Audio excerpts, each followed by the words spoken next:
So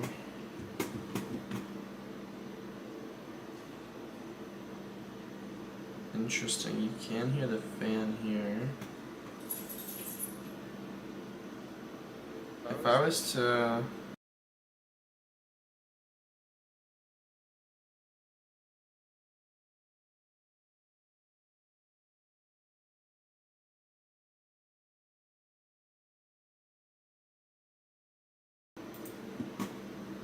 hello.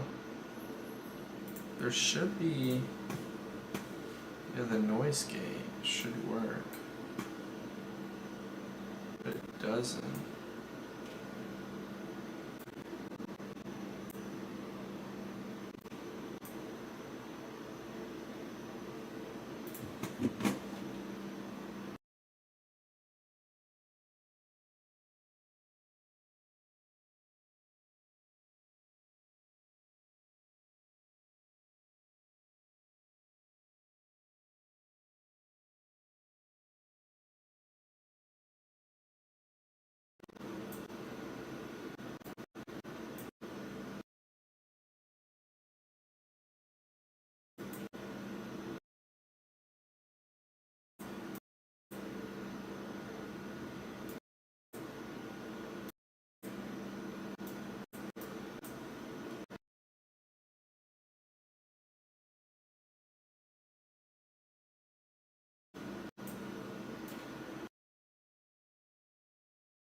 Yeah.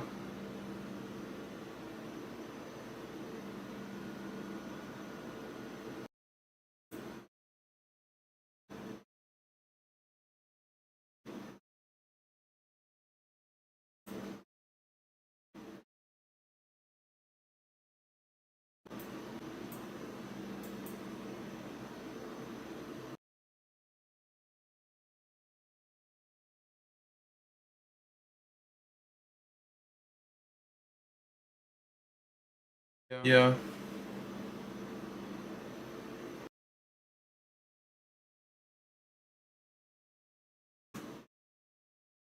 Yeah. So basically,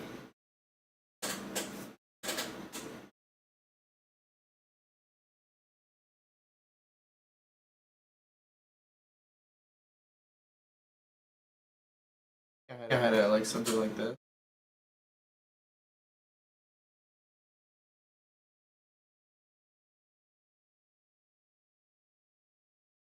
Maybe.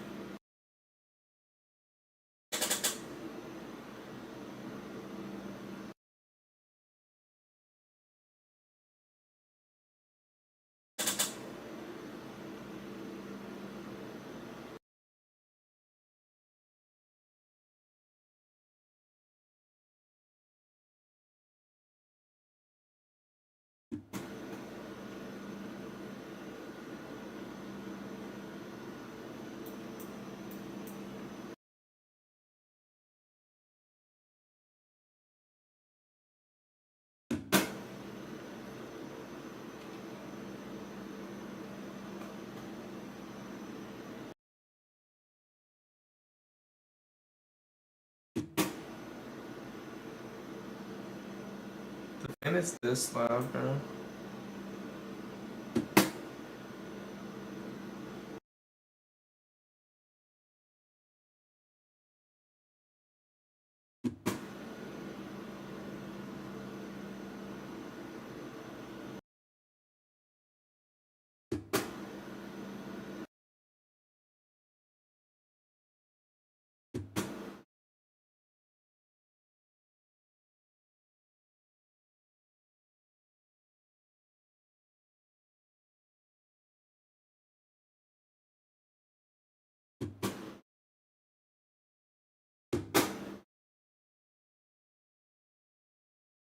Okay, whatever.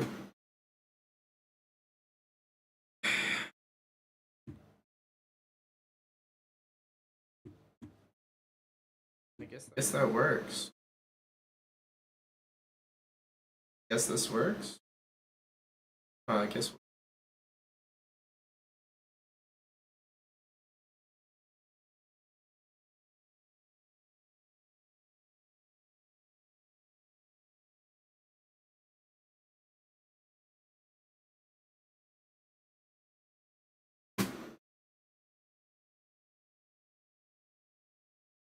Very.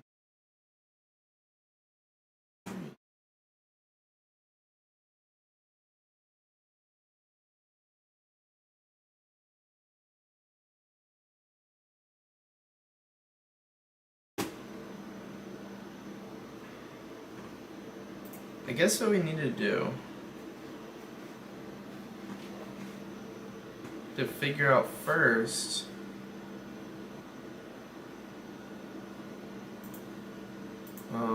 what it closes at. So close.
Gordon.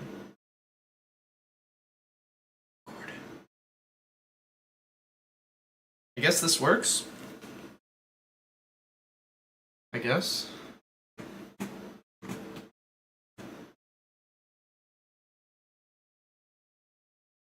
I want it to be.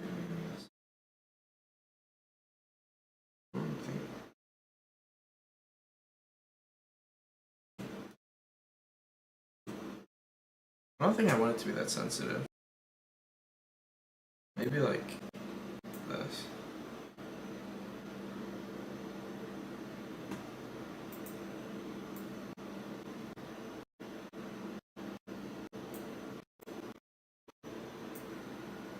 It should be closed right now. Why is this still open?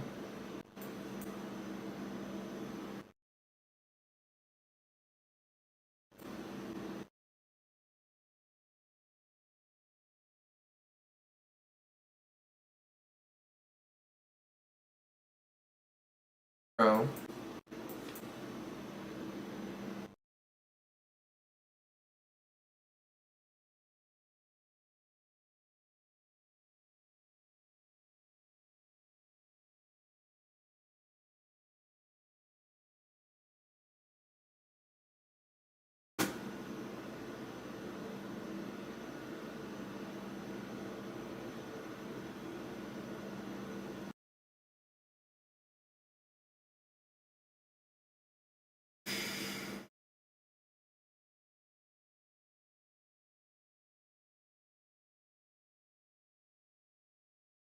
Okay.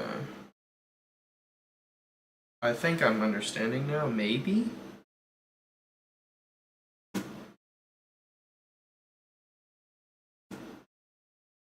Okay. Alright, yeah, this is good. This is good. I think. I don't even know, to be honest, though. TBH. My stomach hurts. Baby.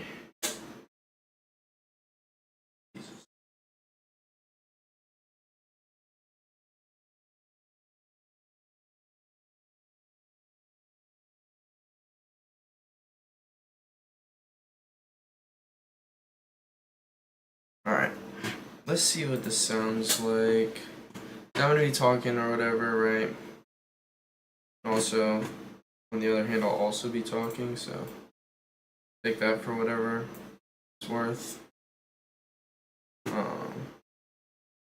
And also, to be more specific, I'll also be talking.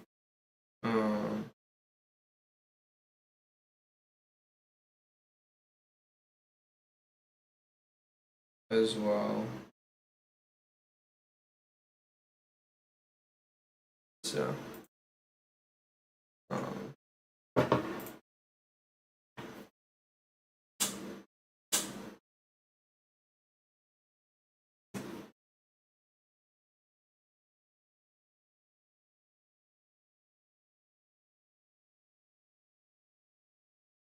so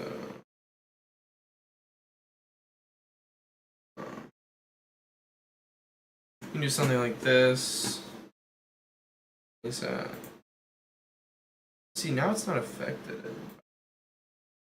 It's pretty strange, but whatever.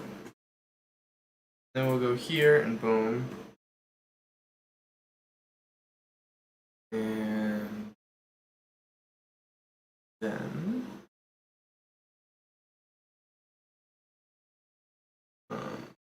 go to history, I guess.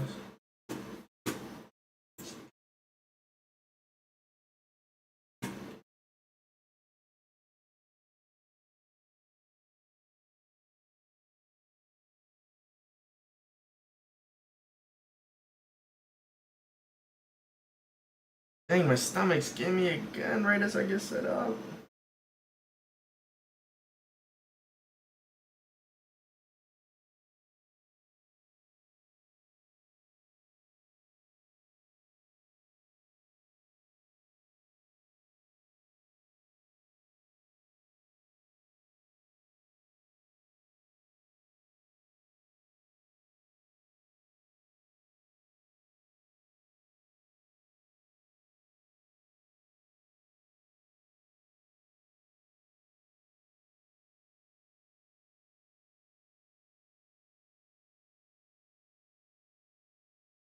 Okay.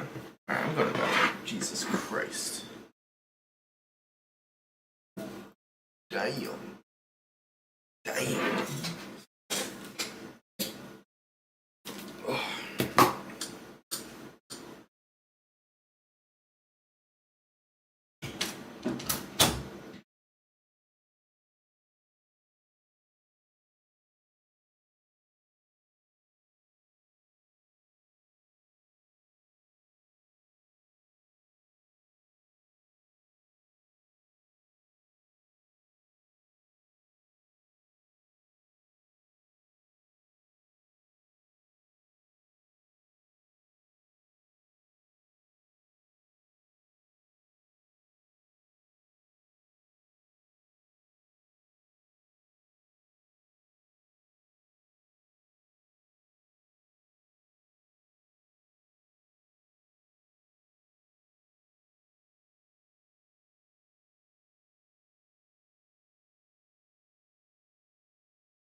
Jesus.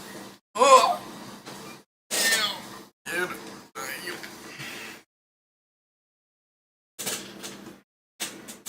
Options. You can transform the tiger into a deity. You can befriend. Oh dang! I forgot to hear what it sounds like. Guess I'll mute myself so I can listen to this. So now my mic's off. Or no, it's not off. That's interesting. Hello? Alright, I'll mute.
Yo.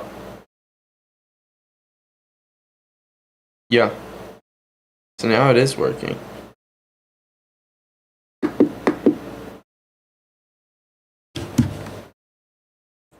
Yeah. Yeah. Yeah. Yeah.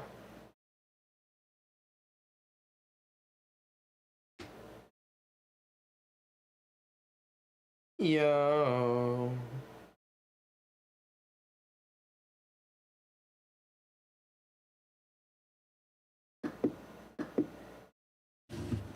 So I think I just turned this down.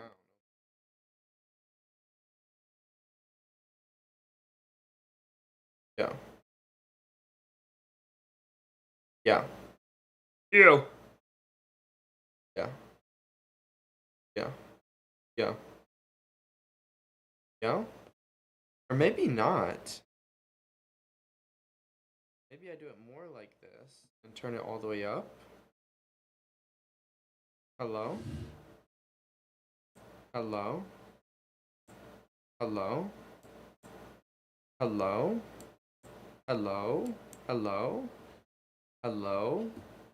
Yo. I think this is significantly better. Hello? Hello?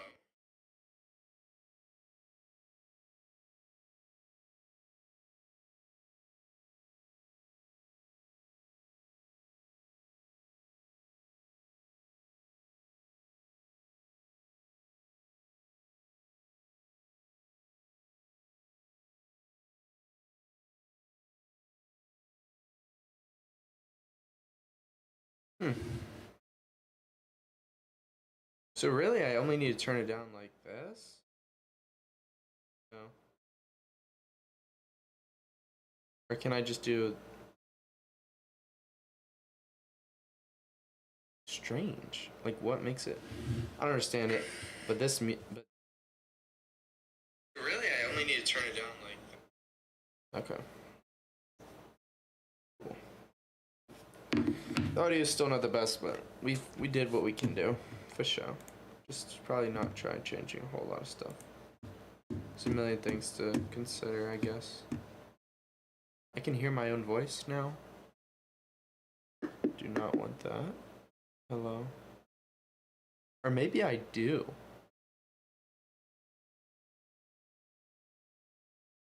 Do I want that? Will it make it easier to talk? It actually is easier to talk, but then I hear the fan. I don't want to hear the fan. I don't want to hear the fan. I don't want to hear the fan. I don't want to hear the fan. Yeah, I'll just go like this.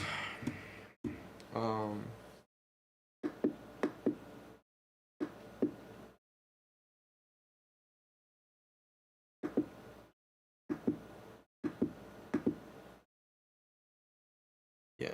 Okay, cool. Alright, bet.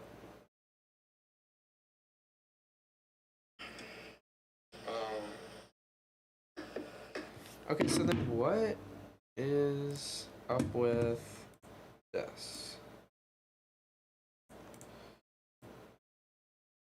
So this doesn't go to here, instead goes somewhere else, but I don't know where. We check this, and we just line it up like this. You go like just slightly bigger. Like right at the O, but that works this time, but it don't always work for some reason. It's hard to know like when it works and when it doesn't. It's confusing. I don't know. I do not get it.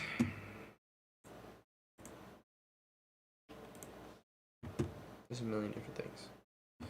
There's a million different things.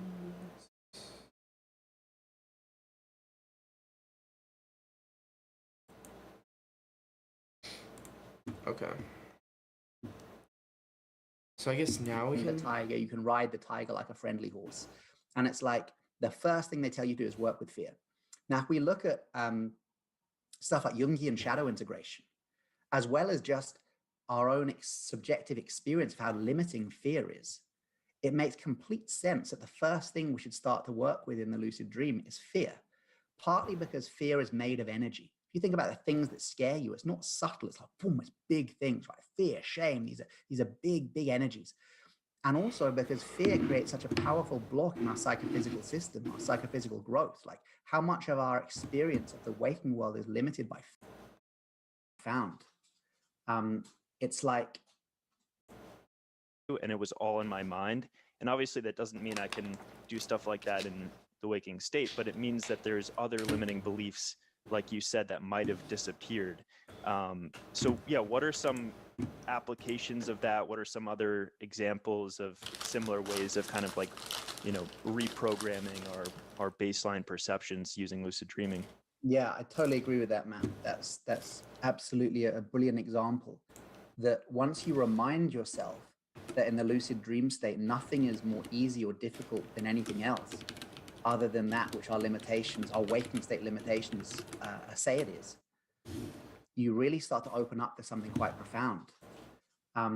It's like when you try and walk through a wall in a lucid dream and it seems solid, it's not the wall that's solid, it's your sense of self that's solid. That's what's bouncing back from the wall. So if you can remind yourself, just as you did when you tried to fly, that, I'm in a dream, the sense of self is flexible. In fact, everything is me, not just this me, that the kind of avatar in the dream, that starts to break apart.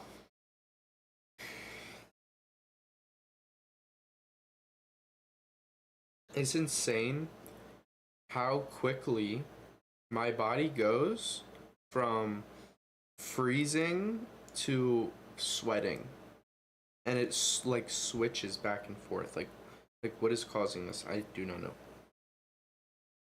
And you suddenly realize, oh, I can now do impossible things. And actually, if you look at, you know what? There's a way we can explore both. We can explore the traditional Tibetan dream yoga stuff at the same time as looking at the psychological and even scientific benefits of this.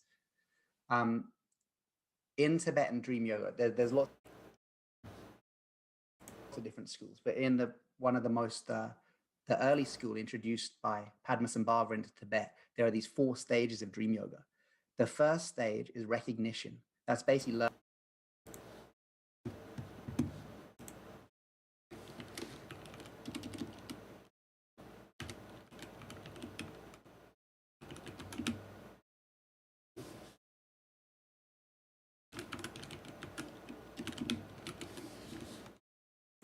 So Tibet Buddhism is like the religion then, right?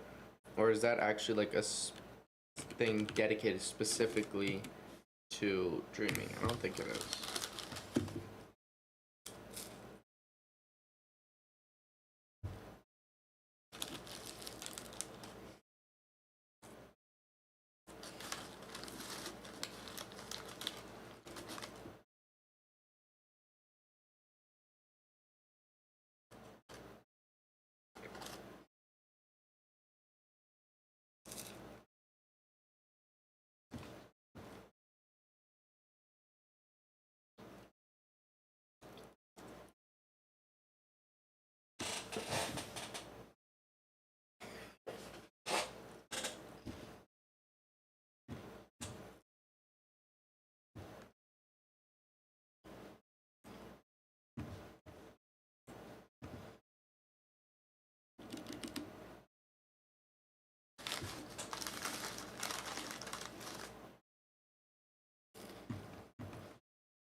Learn how to lucid dream.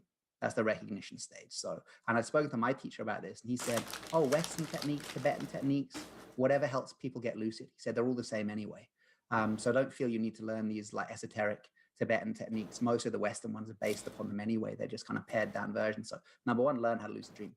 Number 2, so the first thing, this kind of second stage of dreaming, the first thing you're told to do when you get lucid is to transform fear. So do scary stuff in the lucid dream. And the original texts say things like jump from a high place, knowing that you cannot die. Walk into fire, knowing that you cannot be burnt. Jump in a river, knowing that the river cannot harm you. Call forth a tiger into the dream. And then you have options. You can transform the tiger into a deity. You can befriend the tiger. You can ride the tiger like a friendly horse. And it's like the first thing they tell you to do is work with fear. Now, if we look at stuff like Jungian shadow integration, as well as just our own subjective experience of how limiting fear is, it makes complete sense that the first thing we should start to work with in the lucid dream is fear. Partly because fear is made of energy. You think about the things that scare you, it's not subtle, it's like, boom, it's big things, right? Fear, shame, these are big, big energies. And also because fear creates such a powerful block in our psychophysical system, our psychophysical growth. Like, how much of our experience of the waking world is limited by fear? What will people think of me? I'm scared to do that. I'm scared to make that jump. I'm scared to make that decision. I'm scared to be myself. And I think we can update what the Tibetans are saying. Back in medieval Tibet, like, what were they scared of? Cliffs, because Tibet's really high. Fire, because it's a universal fear. Water. A lot of Tibetans, the refugee community is different now, but 50 years ago, very few Tibetans swam. So a fear of water. And then tigers, because there were snow leopards and stuff in Tibet, right? But we can update this. What is your tiger? When you get lucid, what is your fear you can bring into the dream and transform? What is your high place? What is your river, which you're scared to enter? If we can do that, this is not only a powerful way to integrate trauma and phobias, but also a powerful way to regenerate ourselves, because we get the energy back that we lose in fear. And there have been studies on this. I work with a fear of arachnophobia in a lucid dream. In fact, a few lucid dreams. It took about 3 or 4 lucid dreams. But remember, if you go into a lucid dream and then you fearlessly interact with a spider, like you pick it up in your hand, you let it crawl up your arm, it's going to feel so real. For those people who haven't had a lucid dream, your lucid dreams feel as real as this. Pinch yourself to see if you're dreaming? Nah. If you pinch yourself in a lucid dream, you will feel pain. That's insane. There's no arm being pinched and no fingers doing the pinching, but the mind will create the illusion of pain. So if you fearlessly interact with a spider in a lucid dream, the brain doesn't think you're dreaming about it. The brain thinks you're actually holding a spider fearlessly. So again, it starts reprogramming itself. It starts deconditioning that phobia.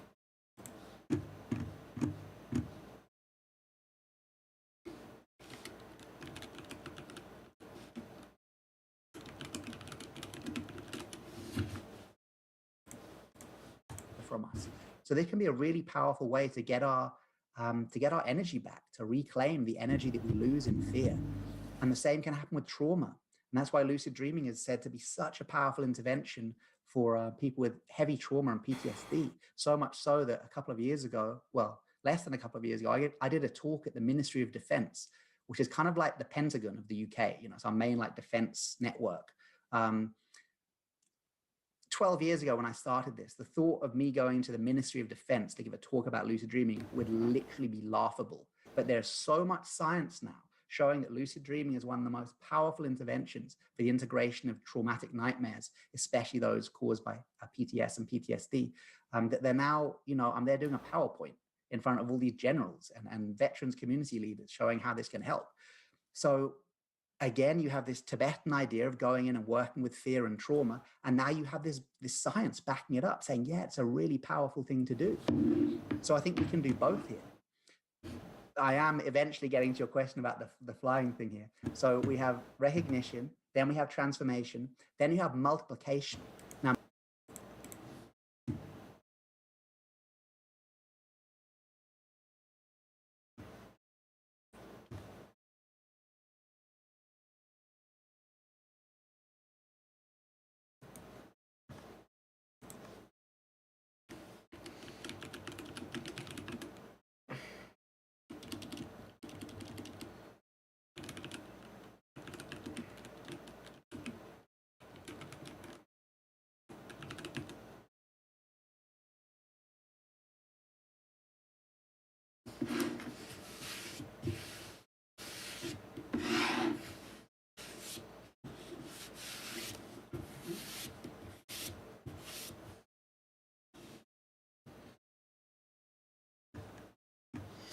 Hello, Camilo.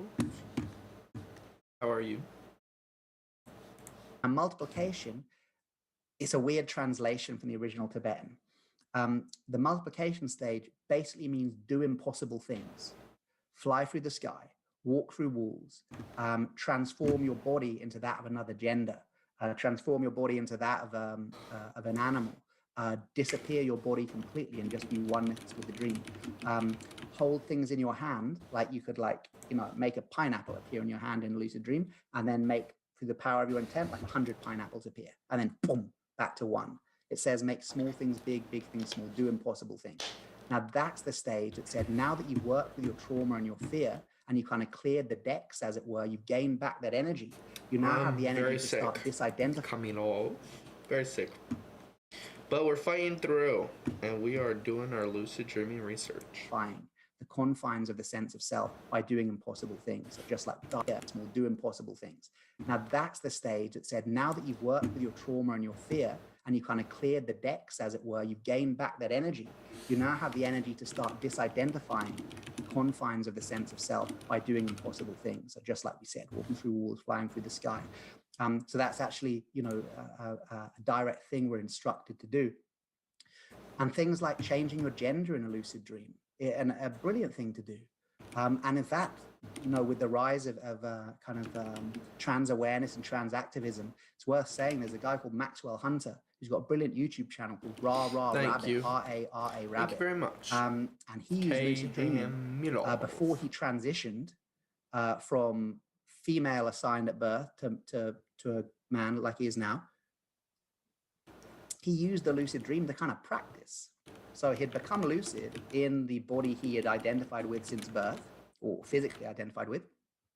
But in the lucid dream, he would transform his body into that of a man. And he noticed that when he transformed his body into that of a man, this like low-level anxiety just dropped. And suddenly he was like, oh, whoa, this is how I feel. I feel like me. This is me. So in the same way as we could use virtual reality to do this, to present people. And so when is that what he's saying though? He's got a brilliant YouTube channel called Rabbit, R-A-R, changing your gender in a lucid dream. Make a pineapple appear in your hand in a lucid dream, and then make, through the power of your intent, like 100 pineapples appear. And then boom, back to one. It says, make small things big, big things small, do impossible things. Now that's the stage that said, now that you've worked with your trauma and your fear, and you kind of cleared the decks, as it were, you've gained back that energy. You now have the energy to start disidentifying the confines of the sense of self by doing impossible things. So just like we said, walking through walls, flying through the sky. So that's actually, a direct thing we're instructed to do. And things like changing your gender in a lucid dream, and transform his body into that of a man. And suddenly he was like, oh, whoa, this is how I feel. I feel like me. This is me. So in the same way as we could use virtual reality to do this, to present people with other options, the lucid dream state allows you to do it. But the big advantage over virtual reality is you're inside your brain. You're actually kind of implanting that. You're literally incepting an idea, just like the movie. There's some truth to that. And Maxwell is now fully transitioned. And of course, he had a lot of therapy and all this kind of stuff. But he puts those early lucid dreams where he was able to practice for the huge life change he made, down to helping him integrate that. It's fascinating. Yeah, you were talking about facing your fears. About a month ago, I had this large decaying hamburger with a mouth chasing me, and I turned around. Have you recently gone vegan or something? No, that's yeah. See, it was a hamburger-like thing. It wasn't even really recognizable as a hamburger. It was just shaped like that. And so I'm not really sure what it represented. Probably some really dark part of my psychology.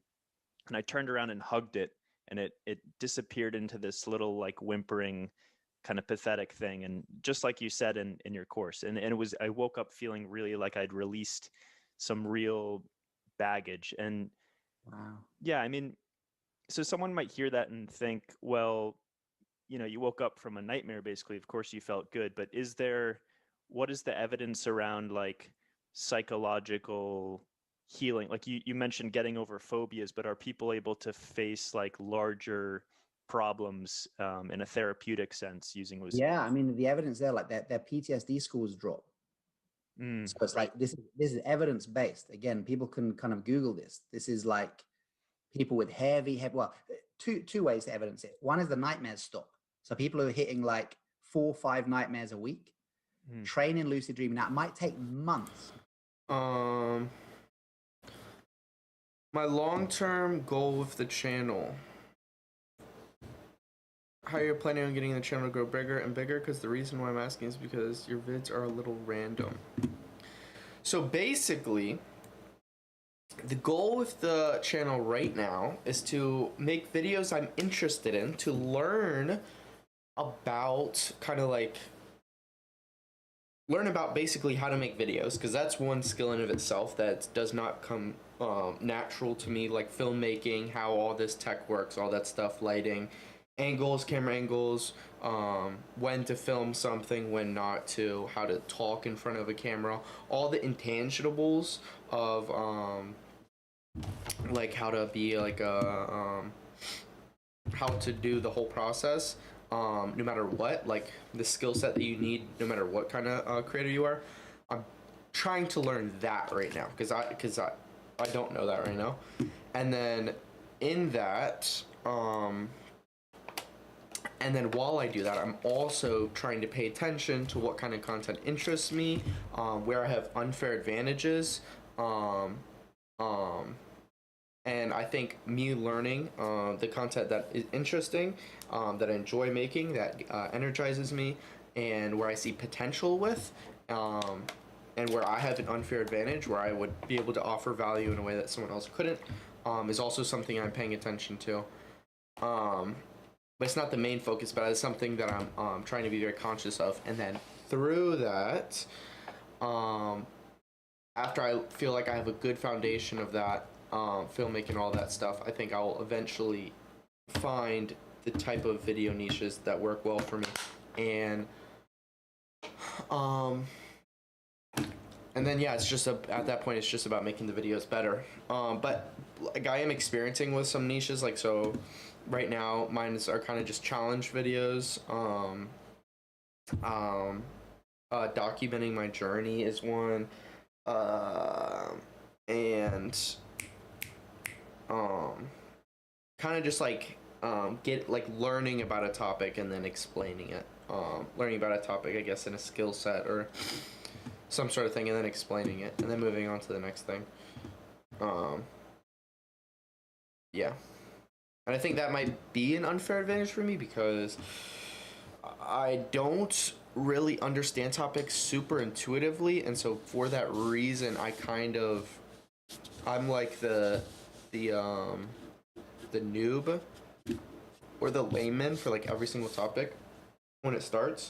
And so I feel like I can get a deeper understanding than most people would who like understand things more naturally. They may not understand it because it comes natural to them. Well, for me, I have to understand it more deeply, and then I can explain it better, I think. Yeah. And so that's the purpose of the lucid dreaming, is right now I'm making a video about lucid dreaming. And I want to do lucid dreaming. And so it'll probably be a multiple part series, but I feel like, yeah, I can understand it better than other people, I think. Yeah. To train, like 3-4 months of training to get to the point where they can become lucid in one of those nightmares, finally face the fear. And often with the veterans I've been working with, it might be that recurring scene that they're back in Iraq or back in Afghanistan.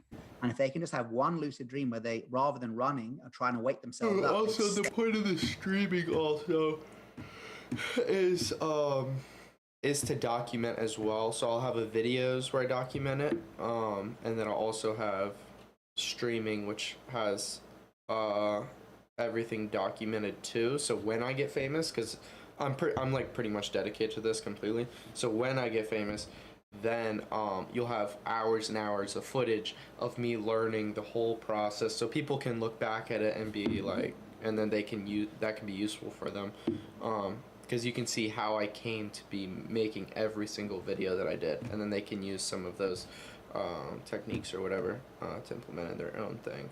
And I'm not aware of anyone else who's done that, so I think that'll be pretty cool to do as well. So the point of the streaming isn't necessarily to be super entertaining, so I get a bunch of people to watch. But if people do watch and they find what I'm doing entertaining, or they find value in what I'm doing, then cool. But the point isn't necessarily to get a lot of people to watch. It's more so to document. But yeah. Stay in it. Thank you. Appreciate it. I'm not really back in Afghan. I'm dreaming I'm back in Afghan. this is just my mind working through trauma. Just like you said in the dream, oh, I'm dreaming so I can fly, reminding themselves, acknowledging, maybe even kind of stating the truth. Maybe that's what happens it's the first time I thought that. Maybe it's that.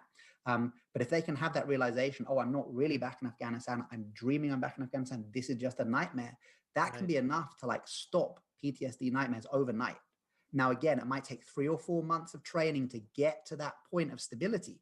But once they are at a stable enough point to become lucid in the nightmare and face it, in many cases, only one lucid nightmare is needed. So the evidence base is the nightmares stop and PTSD scores reduce. Now, the scoring on PTSD, actually, let's not even go there. I don't actually agree with the way they score it. See, I think I can play Tetris and listen at the same time, but I really can't. It's really hard for me to focus right now because I'm sick. Stable enough point to stop PTSD, just like you said in the dream, oh, I'm dreaming so I can fly, reminding themselves, acknowledging, maybe even kind of stating the truth. Maybe that's what happens it's the first time I thought that. Maybe it's that. But if they can have that realization, oh, I'm not really back in Afghanistan, I'm dreaming I'm back in Afghanistan, this is just a nightmare, that can be enough to stop PTSD nightmares overnight. Now, again, it might take 3 or 4 months of training to get to that point of stability. But once they are at a stable enough point to become lucid in the nightmare and face it, in many cases, only one lucid nightmare is needed.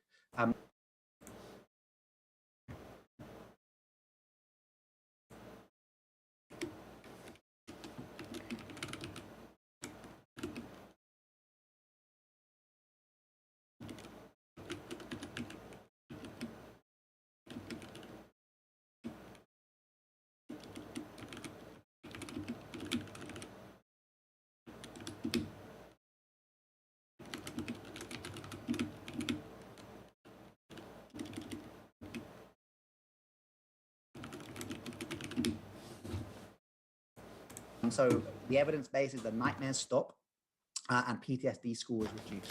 Now, the scoring on PTSD, actually, let's not even go there. I don't actually agree with the way they score it. But yes, PTSD scores reduce. So we do have evidence here.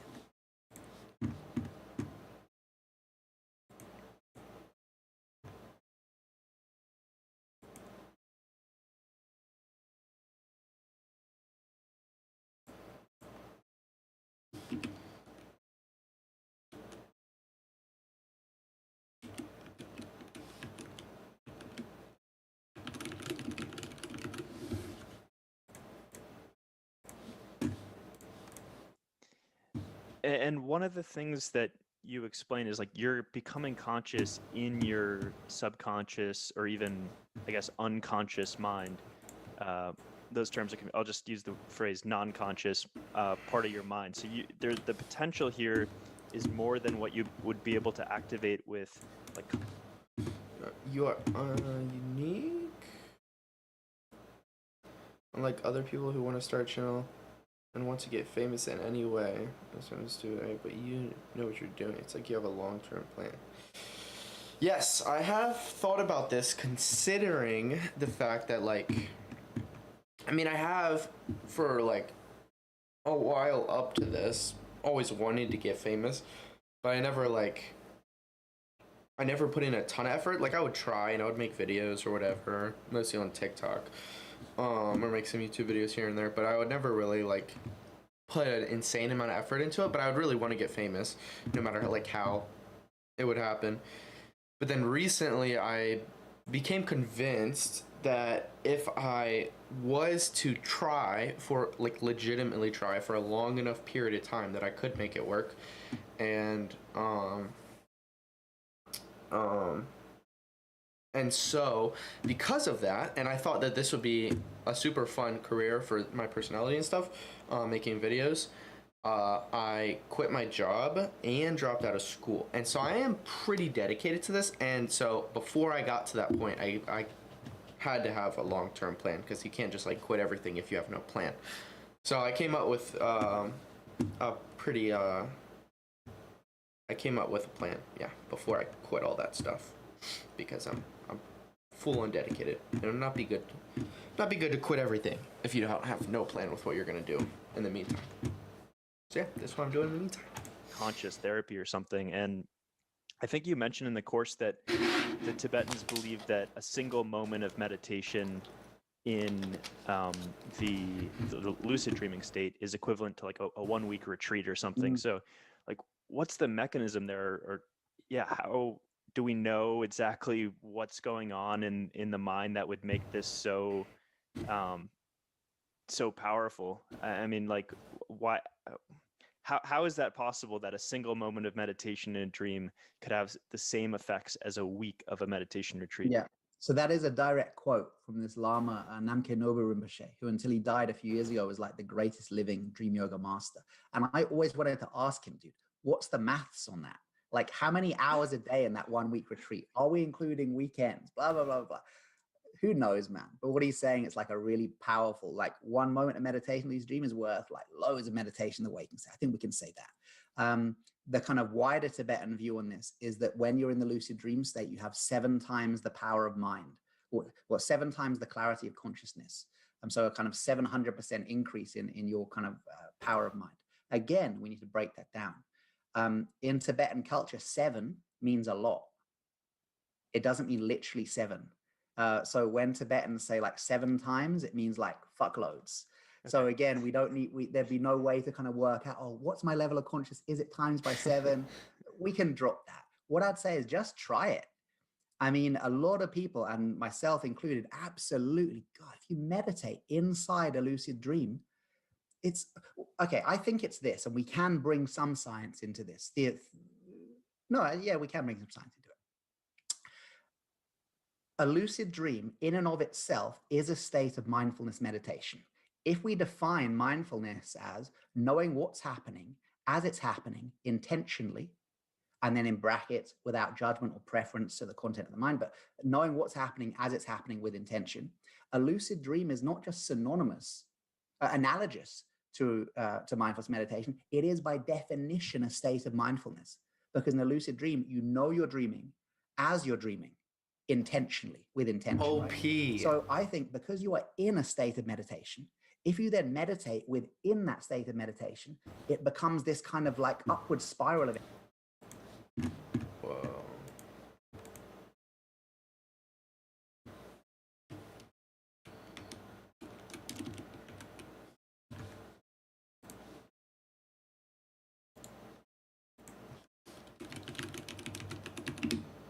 That's actually insane. Mindfulness.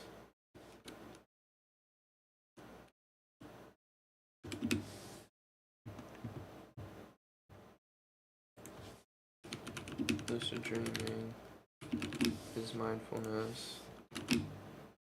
And lucid dreaming is mindfulness. Dream.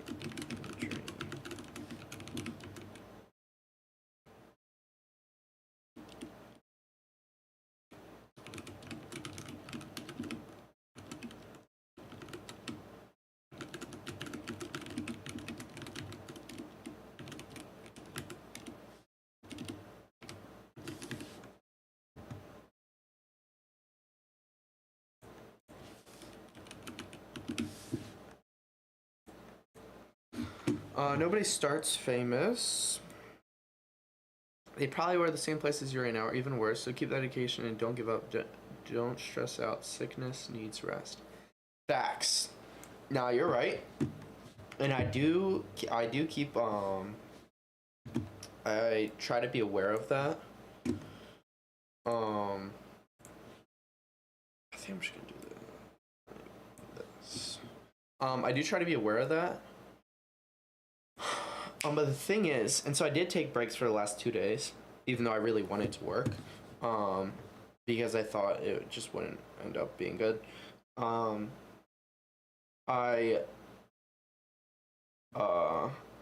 Today, I feel good enough to where I can work, and I don't think it'll be terrible. Even if there's moments where I don't want to work necessarily, I, at the same time, would rather be doing this than like anything else, because it's either this or just like scrolling through whatever, or watching random videos that don't matter as much on YouTube. But I feel like with this, I'm not necessarily ultra productive the whole time. I am still being productive in a sense, and so yeah, I would rather just be doing this than anything else right now. And it took a while to get to that point, to where I just want to put in the effort. And I'm still working to improve that desire of just wanting to put in effort, regardless of like what the outcome is.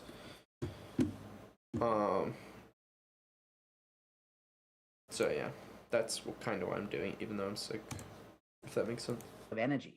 I mean, just try it. I struggle to meditate in lucid dreaming because as soon as I go into meditation, it feels like my head's in a microwave. It's just too intense. I have to do mantras just to keep myself grounded. Like, it's so intense. So anyone who's experienced it, you wake up and go, oh yeah, I think they were right about that.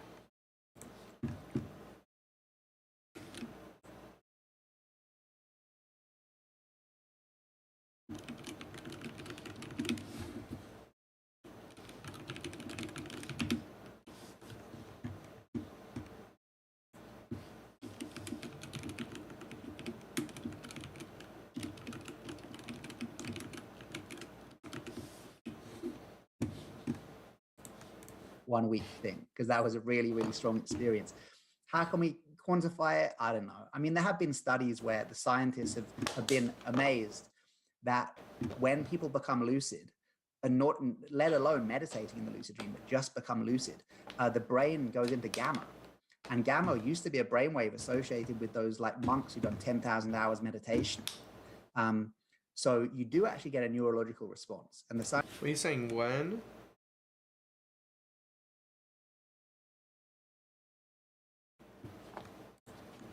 Into gamma. And gamma used to be a brainwave associated with those like monks who've done 10,000 strong experience. How can we quantify it? I don't know. I mean, there have been studies where the scientists have been amazed that when people become lucid, and not let alone meditating in the lucid dream, but just become lucid, the brain goes into gamma. And gamma.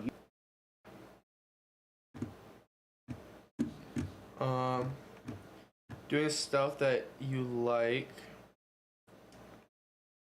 in the times that you don't want to do it makes you hate it. Taking it easy will boost your determination and passion for it. I do agree with this, but not like all the time. Like, I don't think you're going to enjoy doing whatever you're passionate about like 100% of the time, but you do have to enjoy it like the vast majority of the time. But there's parts that are going to be like more boring, I guess. And so like I don't enjoy it in the sense that I don't really enjoy much right now because I'm just sick. But I do enjoy doing this more than scrolling on my phone. And that's what I would be doing if I wasn't working. So in that sense, I don't enjoy this as much as I normally would, but I still enjoy it more than anything else right now. And so I don't think it's going to kill my determination, but I do agree. That's why I'm not as big of a fan in discipline. Although people would probably classify me as a disciplined person, I would more so focus your energy on making it the thing more enjoyable and increasing your desire for it. Yeah, increasing your desire instead of doing it when you don't want to do it. Because then if you're just like super hyper disciplined and that's what you focus on, then you're just not really gonna enjoy it as much. I mean, I guess you will in a sense. Like, I'm sure disciplined people do enjoy being disciplined, but I feel like you might enjoy it more if you, or you might do it more. Like, disciplined people, I feel like won't do the work as often. They'll only do it like when they want to, I guess. Yeah. I don't know. It used to be a brainwave associated with those like monks who've done 10,000 hours meditation. So you do actually get a neurological response. And the scientists are, I wonder why the brain goes into gamma when someone gets lucid. And the Buddhists are like, because the brain's going to 700% more capacity, blah, blah, blah, blah, blah. So maybe there's a link there. because you shouldn't really be getting those levels of gamma in sleep. No way. I mean, you don't even get them in the waking state unless you're in some deep state of meditation. So the fact that the brain starts firing off into gamma when you get lucid, maybe that's some way of backing it up. I mean, what I would say in support of the Tibetan Buddhist view is that Vajrayana Buddhism, which was the form of Buddhism that flourished mainly in the Himalayas and is sometimes used interchangeably with the term Tibetan Buddhism, although Tibetan Buddhism actually includes all the schools. It's a dynamic tradition. There are certain practices which aren't practiced now, which were practiced 100 years ago. There are certain practices which aren't done now, which were done 1,000 years ago. There are certain practices which have only started to be done 50 years ago. Like, it's a dynamic, evolving tradition. So because of that,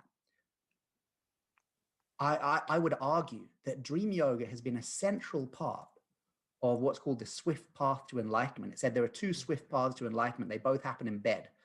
And I'm only qualified to talk about one of them. The other one you can imagine, right? For lucid dreaming still to be a core part of the swift path to enlightenment for the last 1,000 years or more of Tibetan Buddhism, there's something to it. These guys haven't kind of edged it off. And the fact that it's now being taught openly. When I first started teaching, like lucid dream yoga was not taught openly.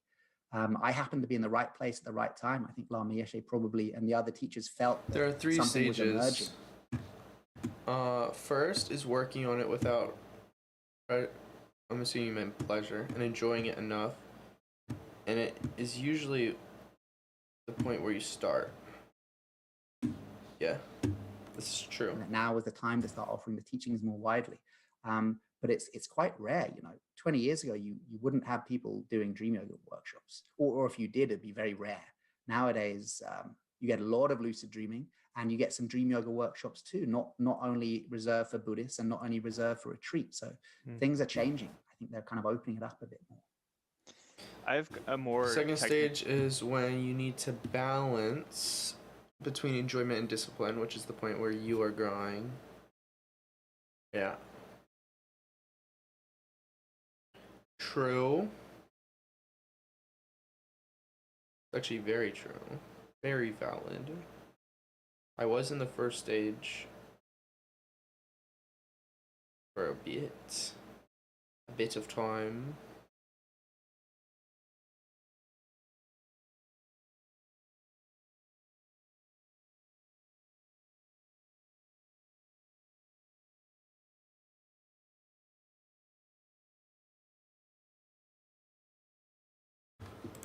kind of nerdy question that might not apply to some folks might not really understand this, but so I had Dan Brown on the podcast, and Oh, wow. he mentioned at one point that the difference between dream yoga and lucid Who's Dan dreaming Brown? is that in Tibetan dream yoga, you're bringing a natural state, you're bringing like rigpa into the dream state, as opposed to your normal waking kind of mini-me sense of self.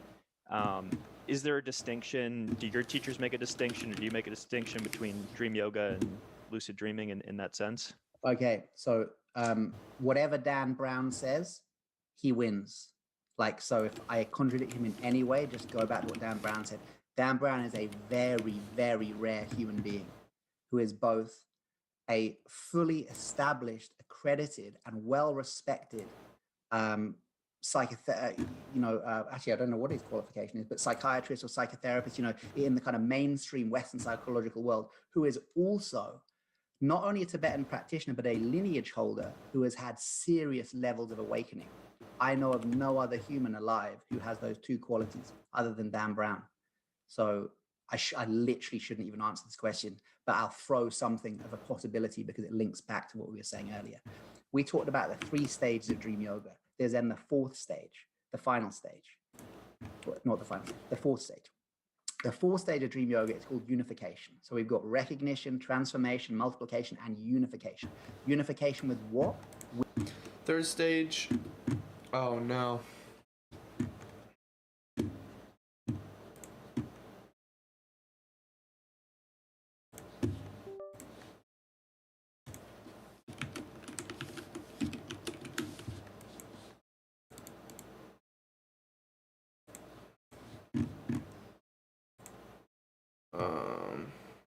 Oh, my mic still works. Even though my camera died, my mic still works. That's so interesting. Before it was not working, but now it is. So that's cool. Okay, then I don't need to put this because you can hear what I'm saying right now. Nice. All right, third stage, 75% discipline, 25% enjoyment, which is usually a place where you have a big channel and a well-known or famous figure. I mean, I guess this could be the case for some people. Like, if you're focusing on discipline, if that's your main point, your main focus is discipline, then the third stage could definitely apply to somebody, or maybe even most people. I'm not sure what most people do. I actually would probably agree, maybe, that that if that's not where most people are right now, that is definitely where most people used to be. But I think we're moving towards a society, or maybe not. I don't even know what we're moving towards. But at least for what I focus on is just maximizing the enjoyment. And while the discipline is important because I do want to be a disciplined person, I want to focus more so in getting the enjoyment out of it. And figuring out ways to get the enjoyment out of it. And so for me, I'm hoping I get to the third stage and I'm like 10%, like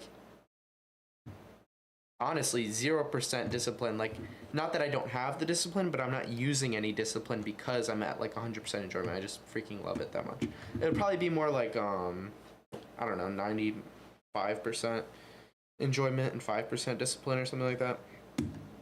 That's what I'm trying to get to. And I think you can get to that point, and I think a lot of people do get to that point. Because, like, I don't know, I think a lot of famous people, like, they don't need to work.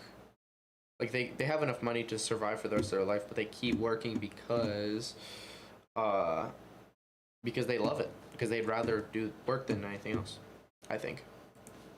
With your Buddha nature, with Rigpa, with exactly what Dan Brown describing there. And in that stage, often reached through a meditation practice within the lucid dream, or a deity self-manifestation, so transforming yourself into literally the form of the deity, which then kind of unlocks the archetypal power of the deity while also dissolving. All right, I don't know what this is. What did he start Dan talking? Brown said, Dan Brown is a very, very rare human being who is both a fully established, accredited, and well-respected actually, I don't know what his qualification is, but psychiatrist or psychotherapist, in the kind of mainstream Western psychological world, who is also not only a Tibetan practitioner, but a lineage holder who has had serious levels of awakening. I know of no other human alive who has those two qualities other than Dan Brown. So I literally shouldn't even answer this question, but I'll throw something of a possibility because it links back to what we were saying earlier. We talked about the 3 stages of dream yoga. There's then the 4th stage, the final stage. Not the final stage, the 4th stage. The 4th stage of dream yoga is called unification. So we've got recognition, transformation, multiplication, and unification. Unification with what? With your Buddha nature, with Rigpa, with exactly what Dan Brown describing there. And in that stage, often reached through a meditation practice within the lucid dream, or a deity self-manifestation, so transforming yourself into literally the form of the deity, which then kind of unlocks the archetypal power of the deity while also dissolving your limited sense of self, but can sometimes just happen spontaneously, but rare. You would enter into this clear light experience in the lucid dream. That's dream yoga. And that's what Dan Brown's talking about. And it's almost like the rest is just a warm-up to get to that stage. Now, for someone like me, it's so rare that I'm ever able to enter into that state, although I may have a few times, that, yeah, you're right. The vast majority of what I'm doing, could it really be classed as dream yoga?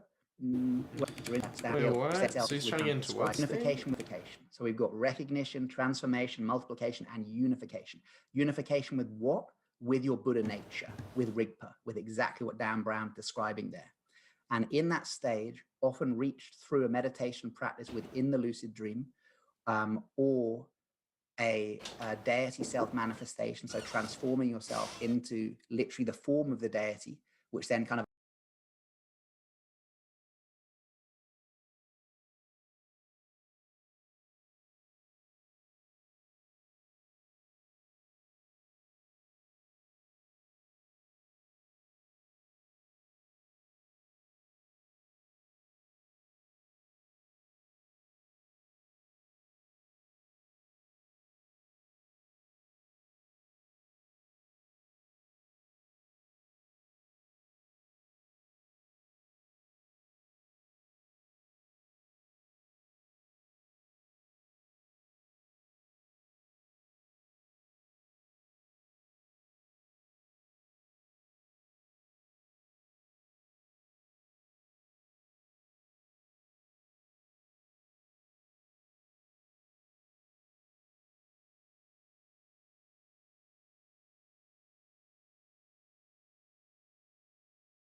Oh, it's because I muted myself.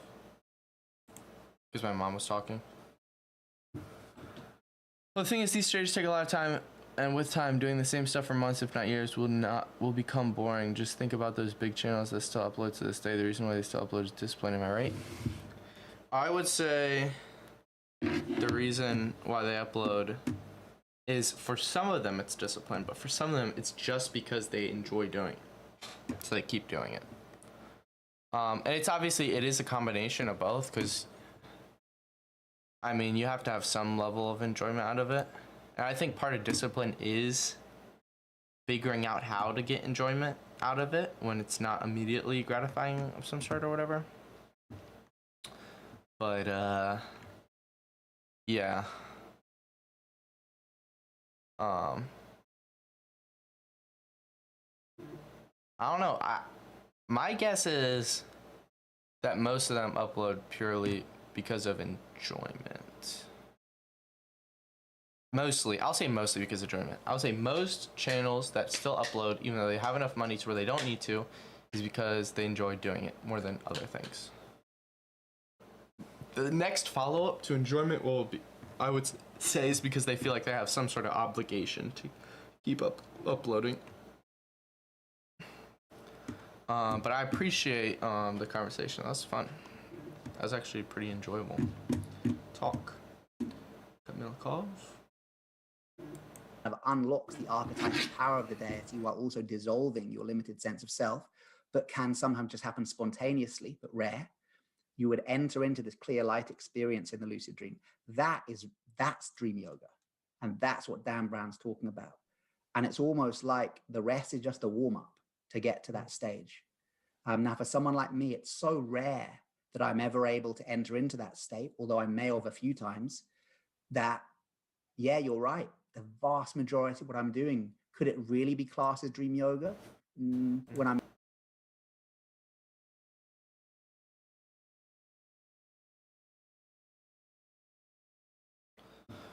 Oh my god, my stomach.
Whew. I'm in this limited state of mind. All right. Here we go. On those rare occasions where we enter that kind of unified state of Rigpa, then like that's the dream yoga. Maybe it's a bit like the same in meditation, where like we can sit for 10 hours. We talked about the 3 stages of dream yoga. There's then the 4th stage, the final stage. Not the final stage, the 4th stage. The 4th stage of dream yoga is called unification. So we've got recognition, transformation, multiplication, and unification. Unification with what? With your Buddha nature, with Rigpa, with exactly what Dan Brown's describing there. And in that stage, often reached through a meditation practice within the lucid dream, or a deity self-manifestation, so transforming yourself into literally the form of the deity, which then kind of unlocks the archetypal power of the deity while also dissolving your limited sense of self, but can sometimes just happen spontaneously, but rare. You would enter into this clear light experience in the lucid dream. That's dream yoga. And that's what Dan Brown's talking about. And it's almost like the rest is just a warm-up to get to that stage. Now, for someone like me, it's so rare that I'm ever able to enter into that state, although I may have a few times, that, yeah, you're right. The vast majority of what I'm doing, could it really be classed as dream yoga? When I'm in this limited state of mind? On those rare occasions where we enter that kind of unified state of Rigpa, then like that's the dream yoga. Maybe it's a bit like the same in meditation, where like we can sit for 10 hours. Right. And maybe in that 10 hours, we have 1 second where it's boom. Oh, I just meditated. And then we realized we had 9 hours and 59 minutes of really just sitting there, kind of thinking or trying not to think. But in that boom, 1 moment, it's like, oh, that's it. So maybe we could say the same with lucid dreaming and dream yoga. Okay. Yeah, that analogy makes But a lot whatever of Dan sense. says, just go with him. Right. Yeah, no. And I guess that gets into some more technical stuff. I don't want to go further down the rabbit hole, but that's fascinating. And you mentioned your own practice. I'm just curious, what can you share about like what you're currently working on or areas you'd like to further explore? I love that. And nobody ever asks that. And it's an exciting question to share the last lucid dream I had, which was about a week ago. And this was not a dream planned lucid dream. So it's not, I didn't have a plan of what to do, but I had run this lucid dream drop-in, which is like a Zoom thing I do that for free, like once a month, where people can come in and chat lucid dreaming. And this lady had asked a question where she wanted to still have an intention in the lucid dream, but also to open up to allow the dream to offer her what it wanted. You know, she felt it was becoming too controlling, her lucid dreaming. So I said, well, a good dream plan in that case is to become lucid and then to call out in the lucid dream, show me something important or show me what I need to see. Now, that's a technique that I learned from Robert Wagner years ago. It's such a good thing to call out in the lucid dream. So last week I became lucid spontaneously and I thought, oh, I can't, like, what's my dream plan? Then I thought, oh, I'll just do that one I recommended the lady. It's a good one to do. You can do it every night of the week if you want, because you'll always get a different thing. You're basically asking the wisdom of the unconscious mind, what's important for me to see right now? Where's my blind spot? What do you want to show me? So I call it out. And then I call it out to the sky, not to a person. You talk it to a person in lucid dream, you're going to get a personalized response. And who are the people in the lucid dream? Tiny fragments of your own psychology. So you might get a tiny fragmented response. So call it out to the sky. So I call it out to the sky. And then I see these 2 kids appear and they're kind of playing with like a train or something, like a little toy, like a car or a train, I can't remember. And they're playing together on the floor on their knees. And then I see that they're disabled. And I go over to them and I'm aware, you know, everything in the dream is me. So I look at these disabled kids, kind of mentally and physically disabled. And I start playing with them and they had such joy. And in the lucid dream, I thought to myself, like, oh, maybe I'll have a disabled child. And I would love that child in exactly the same way I would love an able-bodied child. And I started thinking like, oh, maybe even it would be a blessing to have a disabled child. I could really help. Later in the waking state, I realized I don't think that was the correct interpretation. What it was my inner child and it was disabled. And a lot of the work I'm doing at the moment with a psychotherapist is around childhood wounding. And I was like, oh yeah, there's part of my inner child that's like disabled. And I still love it. I still have absolute love for it, and it's still playing in there. It's still quite joyful, but it has been disabled by this wounding that occurred. And then I called it out again. So I'm with these kids, and then I'm still lucid. So I'll call it again. So I go, show me something important. Show me what I need to see. And this time, this guy appears in a suit, like just looks like kind of everyman, in my psyche anyway, kind of mid-30s, white dude in a suit, and he's just standing there. And I say, who are you? And he says, I'm time. And I went, what? And he went, I'm time. And I was like,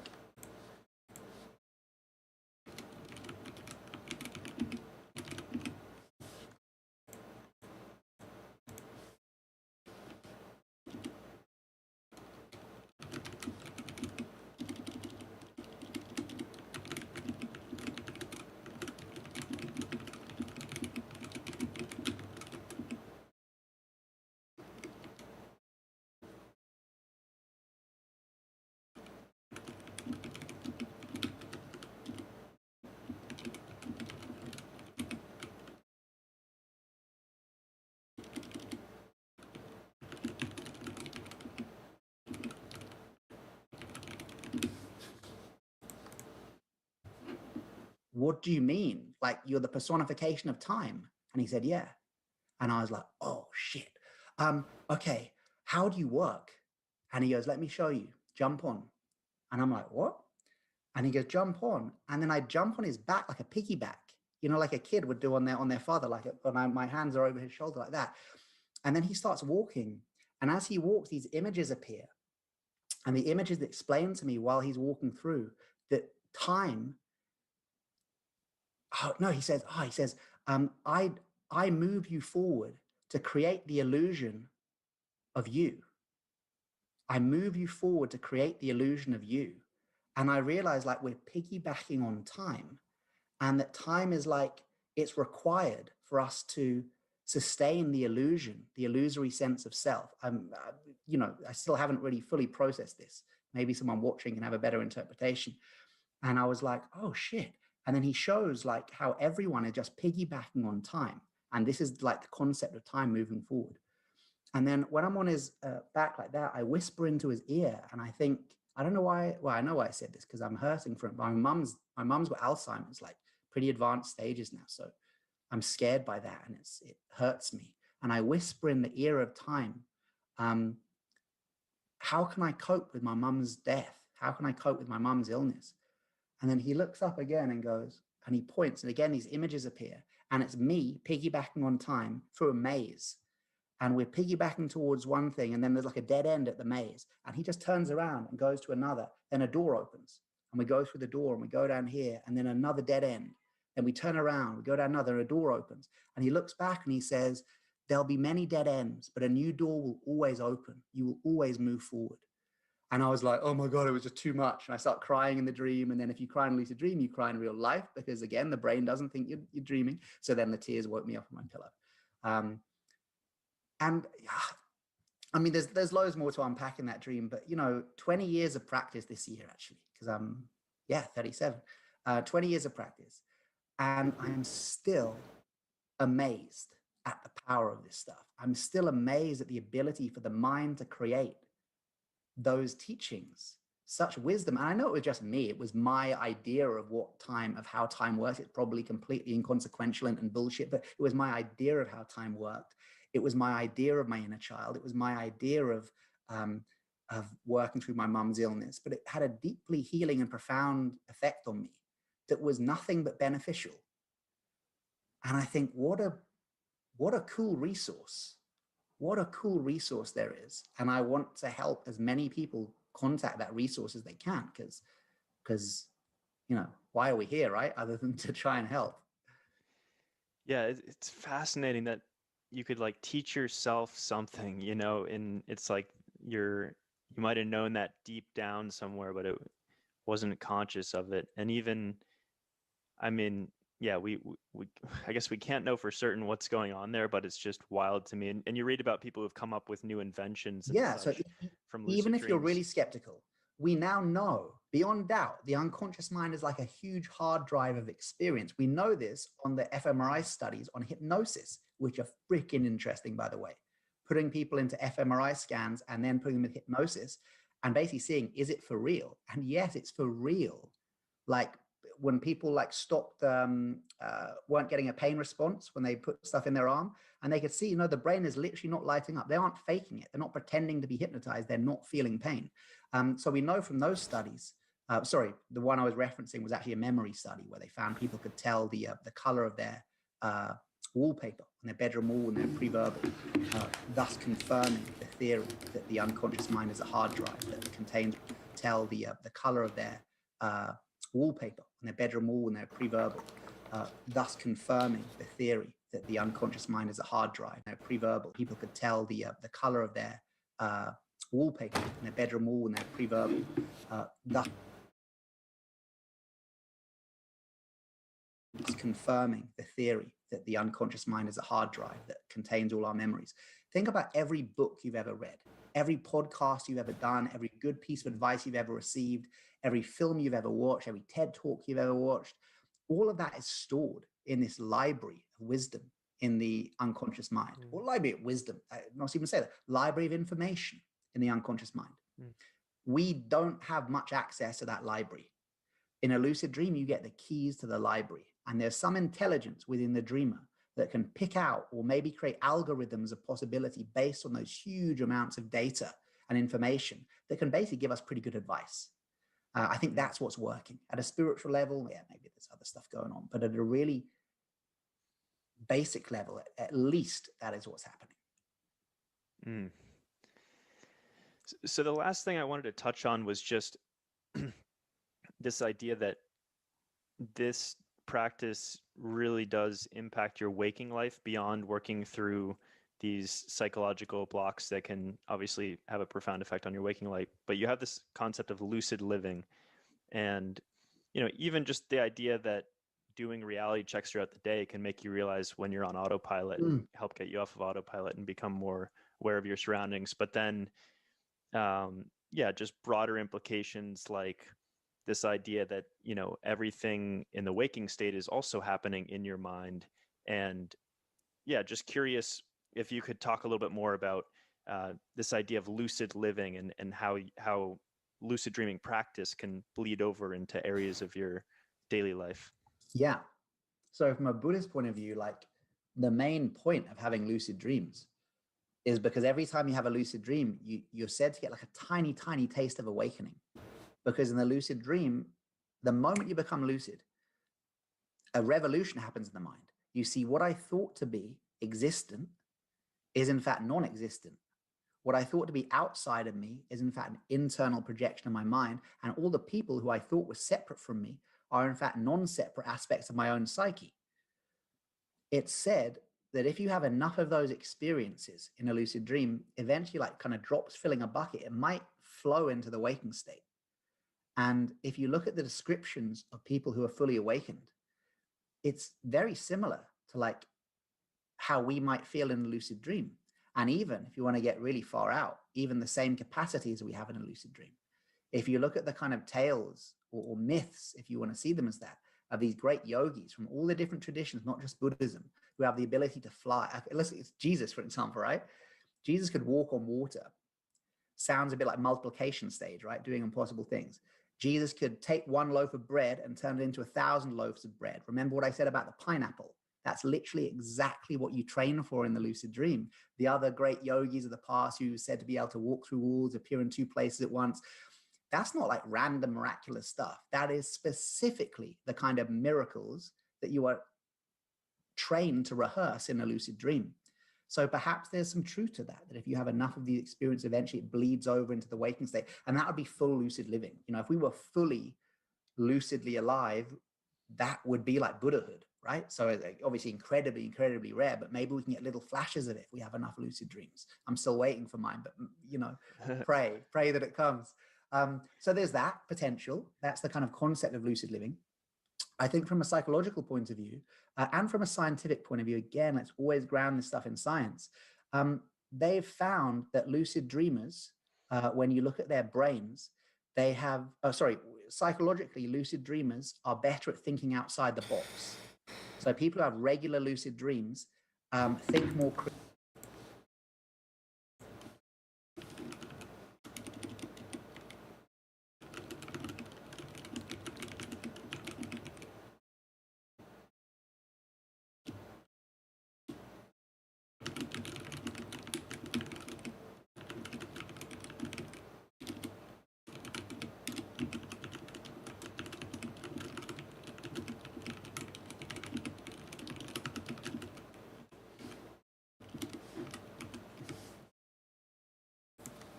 creatively. And they believe the reason for this is because they're spending a lot of time in a space where the rules of reality don't apply. So their mind can think up different options. It's not so limited. They also found, and this is the coolest science on lucid dreaming, again, Google it, lucid dreamers have bigger brains. Because the part of the brain that lights up when you're lucid is so rarely lit up in sleep, the increased blood flow to it in your dreams makes it grow and become denser. So there's actually a part of the brain, not your whole brain, but there's a one part of the brain that is bigger in lucid dreamers and not in non-lucid dreams. And what is that part of the brain responsible for? Waking state insight. So levels of clarity, levels of almost walk into fire knowing that you cannot be burnt. Jump in a river knowing.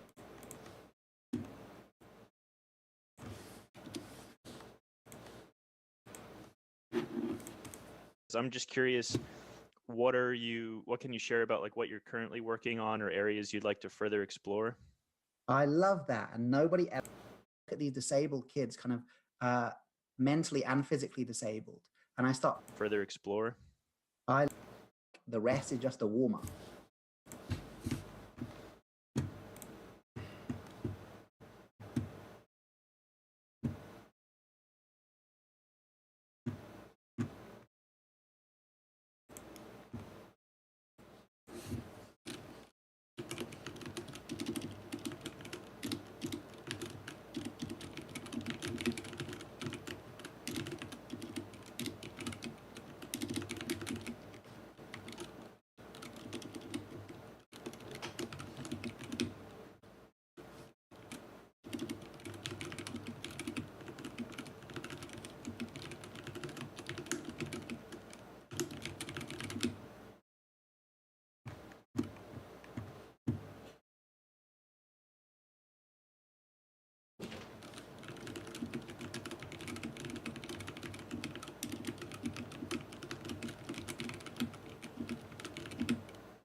To get to that stage. Now, for someone like me, it's so rare that I'm ever able to enter into that state, although I may. So last week, and the images that explained to me while he's walking through, and I think, what a study where they found people could tell the color of their wall printing. And the main point of having lucid dreams is because every time you have a lucid dream, the moment you become train for in the lucid dream, that's point of view, and from a scientific point of view, again, let's always ground this stuff in science. They've found that lucid dreamers, when you look at their brains, they have, psychologically, lucid dreamers are better at thinking outside the box. So people who have regular lucid dreams think more creatively. And they believe the reason for this is because they're spending a lot of time in a space where the rules of reality don't apply. So their mind can think up different options. It's not so limited. They also found, and this is the coolest science on lucid dreaming, again, Google it, lucid dreamers have bigger brains. Because the part of the brain that lights up when you're lucid is so rarely lit up in sleep, the increased blood flow to it in your dreams makes it grow and become denser. So there's actually a part of the brain, not your whole brain, but there's a one part of the brain that is bigger in lucid dreamers and not in non-lucid dreamers. And what is that part of the brain responsible for? Waking state insight. So levels of clarity, levels of almost lucidity. So it seems like from a neurological point of view, we can actually track this, that people who have lots of lucid dreams seem to have more lucidity, more clarity, more insight in the waking state than non-lucid dreamers. And again, just to bring everything back to the real basics, it's a subjective experience. Right. Learn to lucid dream. And often after you've had a few lucid dreams, maybe like 10, 20, 30, you start, well, this is like what people have said, they start to kind of feel more awake. The opposite to what people think will happen. Oh, if you have loads of lucid dreams, are you going to lose contact with reality? Literally the opposite happens. Lucid dreaming is an antipsychotic. If we look at, William Dement, who was one of the guys who kind of pioneered research into REM dreaming sleep, a term we use all the time. He describes REM as psychosis, a form of psychosis, because if we describe an element of psychosis as believing internally generated hallucinations to be real, then every time we have a non-lucid dream, we are in psychosis. We are believing internally generated hallucinations to be real, because you think your dreams are real until the alarm goes off. Oh shit, that was a dream, right? Right.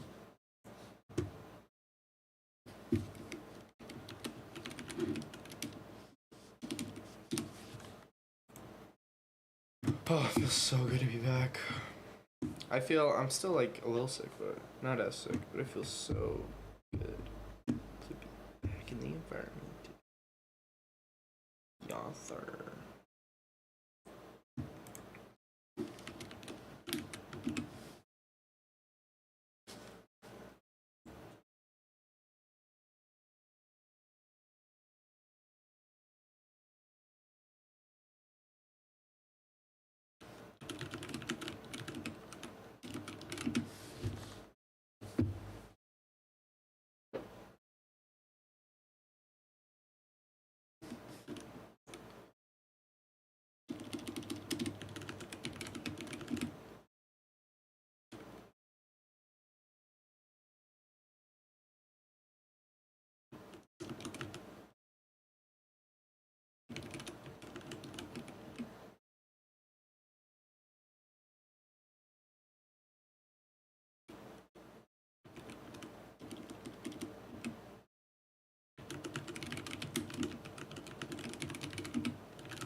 So in the same manner, lucid dreaming can be seen as an antipsychotic.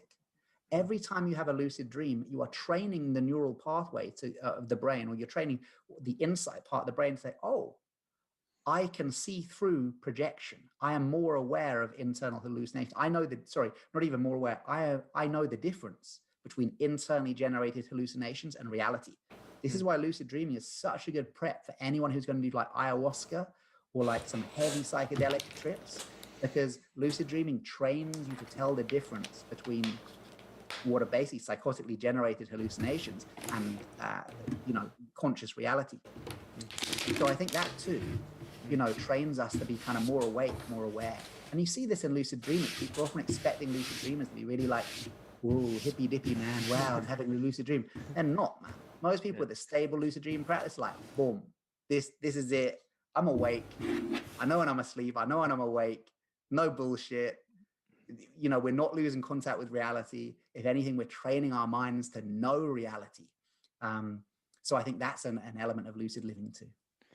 Right, and that just made me think of the parallel too between, there was a Harvard study that showed we spend 47% of the day mind wandering, and it's probably more than that. Anyway, the way because they did that study before Instagram, man. That study's like over 10 years old now, so now I reckon it's way higher. It was before Instagram, and it was conducted by notifying people on their phone to ask them if they knew what they were paying attention to. So not a great way to tell. But the point is, we spend so much of our day lost in thought, and each of those mind-wandering moments is a neurosis where you're completely convinced that what's happening in your mind is where you are. So in the moment that, in the 10 seconds where you think you've lost your keys and you're imagining being late to work and then losing your job, you've actually lived out that nightmare for 10 Yeah. seconds. And so in the same sense, when you become more conscious, start to become more conscious in your dreams, you might notice quicker that these simulations our mind play out are just entirely in the mind and cause most of our mental suffering. So Very good point. I agree totally. Never thought of it like that, but I agree totally. So I wanted to dish out a couple of rapid fire questions here at the end for you. Are you ready for the rapid fire Yes, section? I'm ready. I hope they're not too difficult. What is the coolest thing you've done in a dream, or favorite dream activity you'd like to share? I'll go for coolest thing I've ever done was remove gravity from the lucid dream. It took literally 8 lucid dreams to get it, but when I eventually did it, just how you would imagine everything went boom, and I was like, oh fuck, that's so cool. That's sweet. It was really difficult to do because, of course, I've only ever known a world with gravity.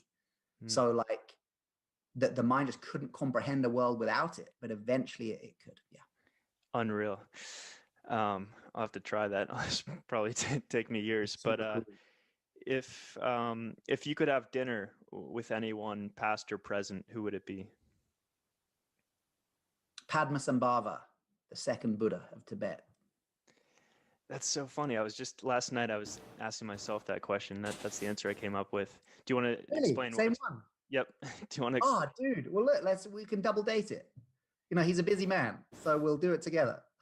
Yeah, I've just heard. You probably know more about him than I do, but I've heard from Alan This Wallace. interview is this so guy fun to brought watch. Buddhism to Tibet, and he could do some really cool things To with see it. people who are like really enjoying or connecting. To see people who are connecting and passion is so freaking interesting to watch, dude. His mind. Yeah. It's tough to kind of parse out fact from myth, but I'm sure that he was very advanced in his mind training Exactly. expeditions. And he was a historical figure. You know, it Right. seems like he existed. How much of the life story do we see as parable or take as fact? Who knows? But he was a historical figure who was clearly a badass meditator, who introduced the Bardo teachings, which is the death and the dream stuff, the two things I'm most interested in Tibetan Buddhism. And he was a revolutionary, just like Buddha. Right. We need a modern day Padmasambhava, I think, to be flying around New York. Totally. We need to become him. Right. So the last question I ask this to everyone is that you get a 15-second commercial and it goes out to the whole world. What would you say in that 15 seconds? Be kind to each other. Yeah, be kind. That's what I Nice. would say. And to Nice. yourself. Right. Yourself includes a Absolutely. part of that, everyone. Wonderful. Well, Charlie, it's been a real pleasure talking to you. I guess finally, just kind of personal plug zone. Where can people find out more about your work? Where should they go to? That was a great question.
I'm gonna say for this one,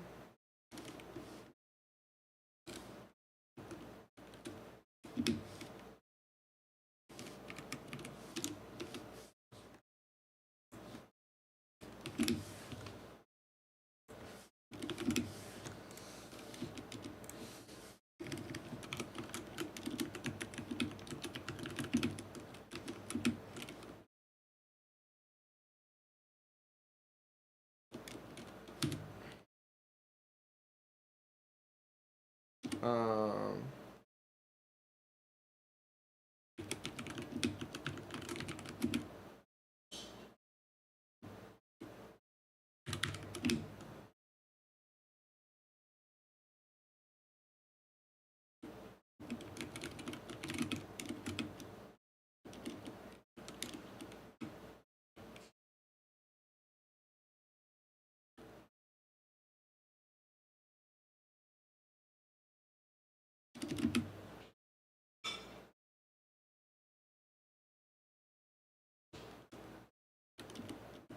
and this would be, my answer would be at 716.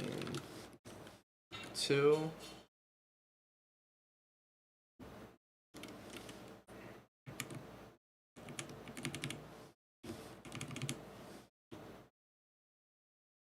Um,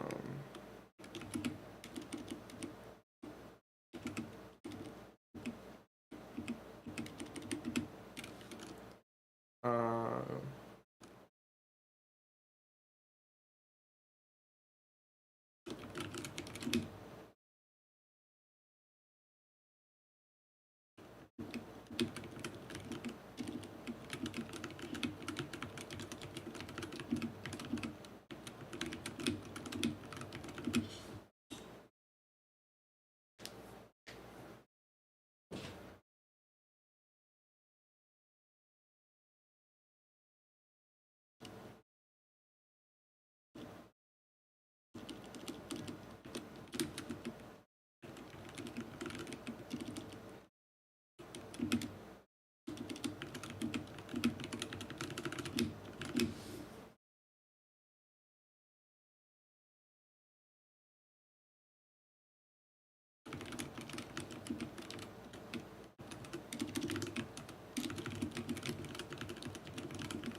people who are different are valuable, and learning why people are different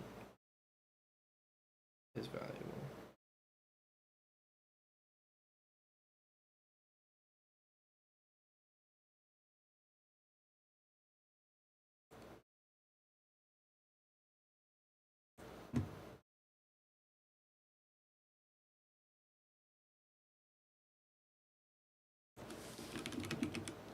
So is learning.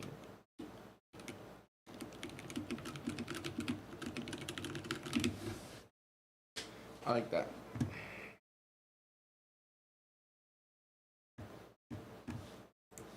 To connect with you, or what resources do you have? Yeah, sure. So my website, charliemorley.com, will have everything. And I'm on Facebook and Instagram and stuff like that. I think also if you just Google Charlie Lucid, then all my stuff comes up apparently. Someone tried that recently and said it works. So yeah, you'll find there's online courses, there's books, there's live Zoom events, there'll be live real life things when the zombie apocalypse finishes, yeah, you'll find me. Great, and I highly recommend to listeners to check out your course if you're maybe not as into reading. Like it's a video course that explains pretty much everything you would want to know to get your practice started and even get really advanced in your practice. So I highly recommend that. But Charlie, it's been an awesome conversation. Thanks for coming on the podcast. Thank you, man. It's been an absolute pleasure. Have a brilliant rest of your day.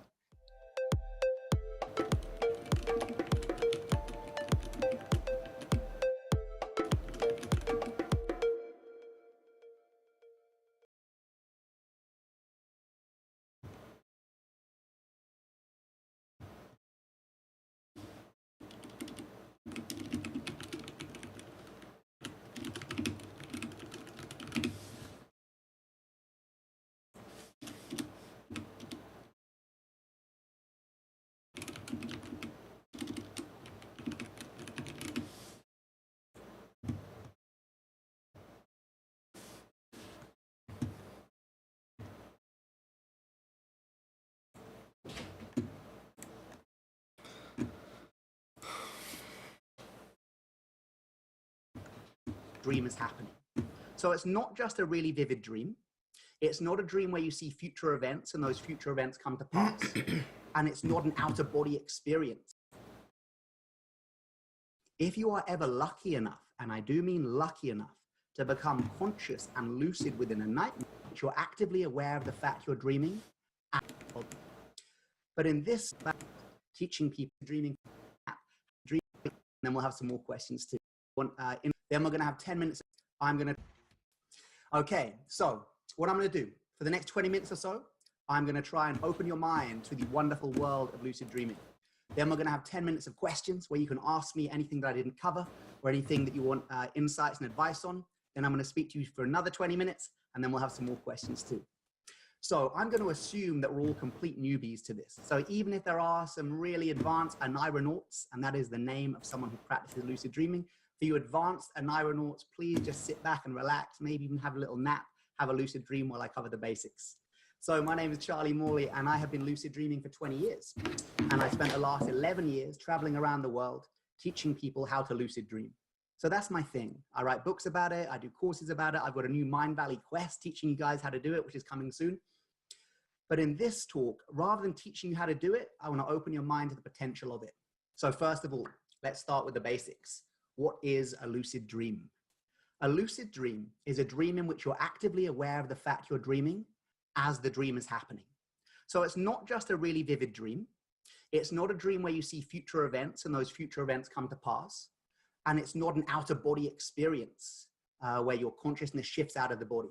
It's specifically a dream where you're sound asleep, but while you're sleeping and dreaming, you go, aha, this is all a dream. That's what makes it a lucid dream. It may well be vivid. It may well see future events. It may well lead to an out of body experience. But by definition, a lucid dream is simply a dream where you go, aha, I'm dreaming.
Okay, so in this one I wanted to do skills.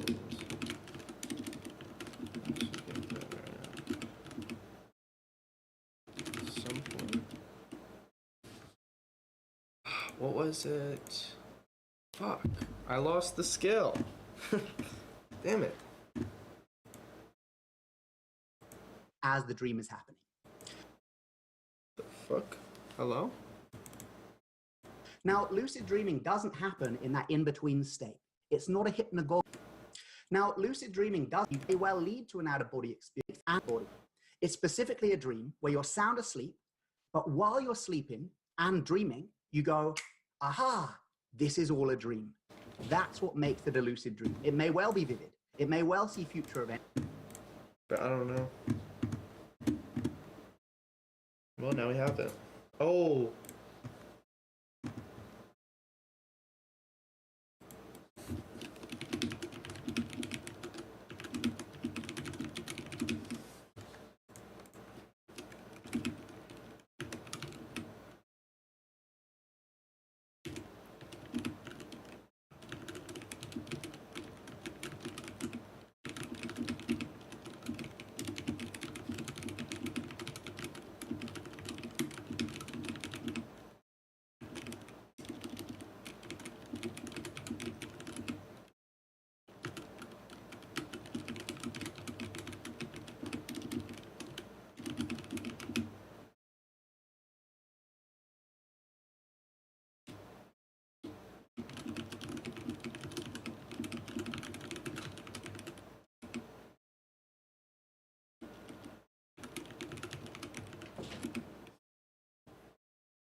That's a question.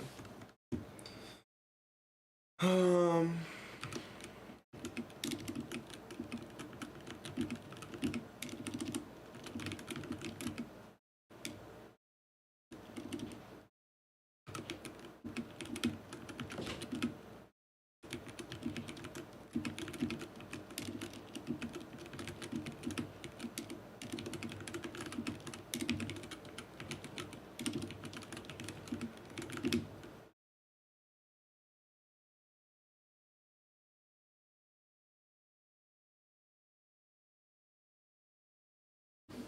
significantly more efficient way of doing something I can think of how much time I lost to redo it instead of drawing.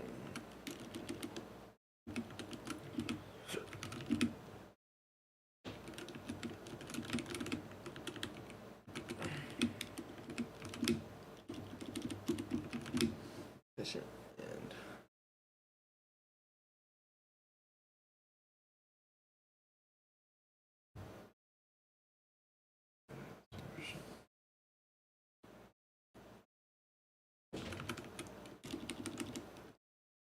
realizing that it wouldn't make sense for me to go back in time. It's for me to find more.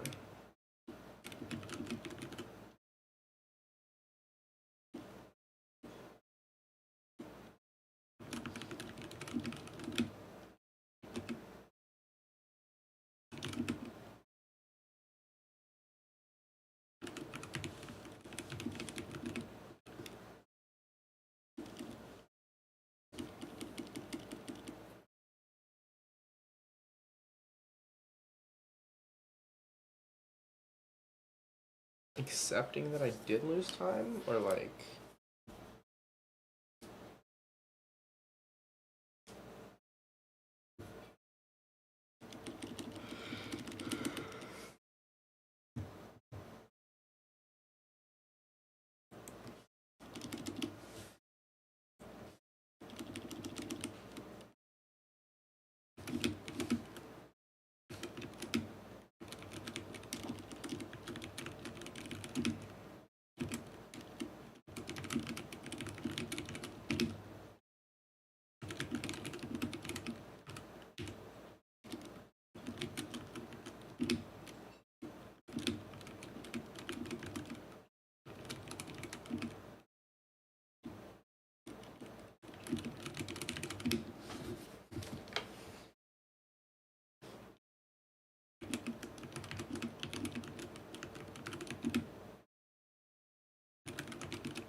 It may well lead to an out-of-body experience, but by definition, a lucid dream is simply a dream where you go, aha, I'm dreaming, as the dream is happening.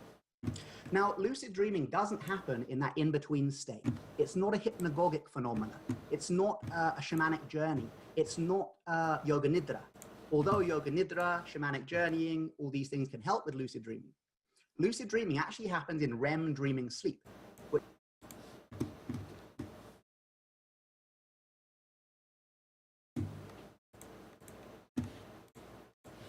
comes at the end of your 90-minute sleep cycle. So you are totally asleep when you have a lucid dream. If you ever wondered what a lucid dreamer looks like when they're having a lucid dream, they look like this. They're totally out for the count. So you're not.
Cheese and crackers, dude.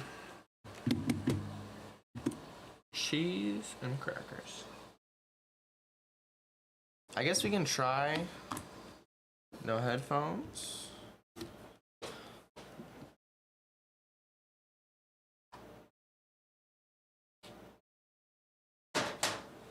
And then we can try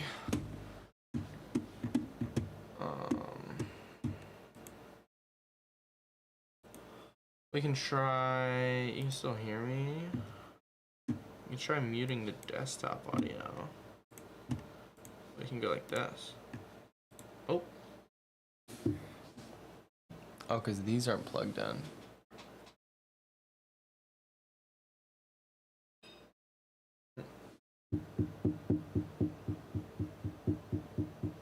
What could I unplug?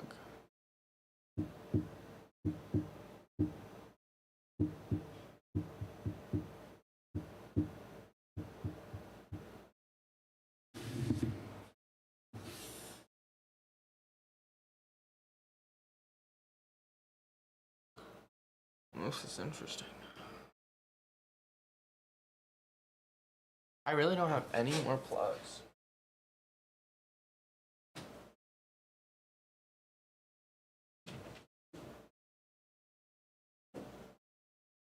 I do have one more plug.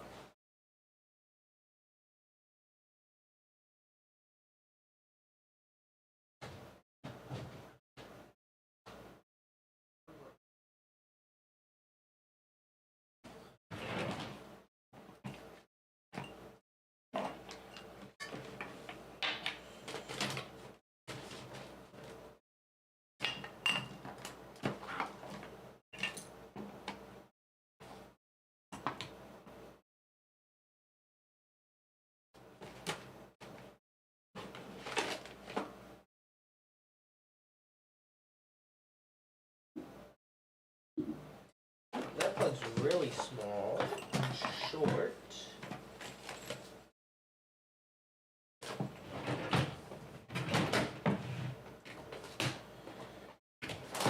Let's see what's up with these plugs.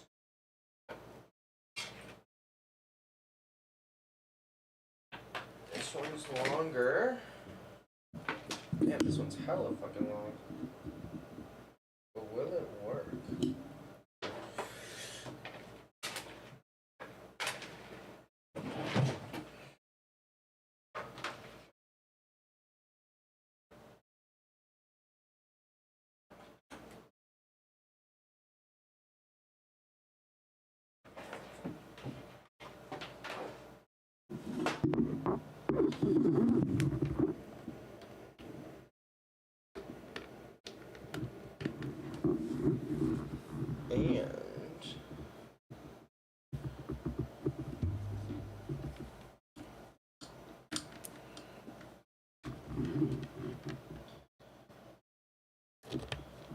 Something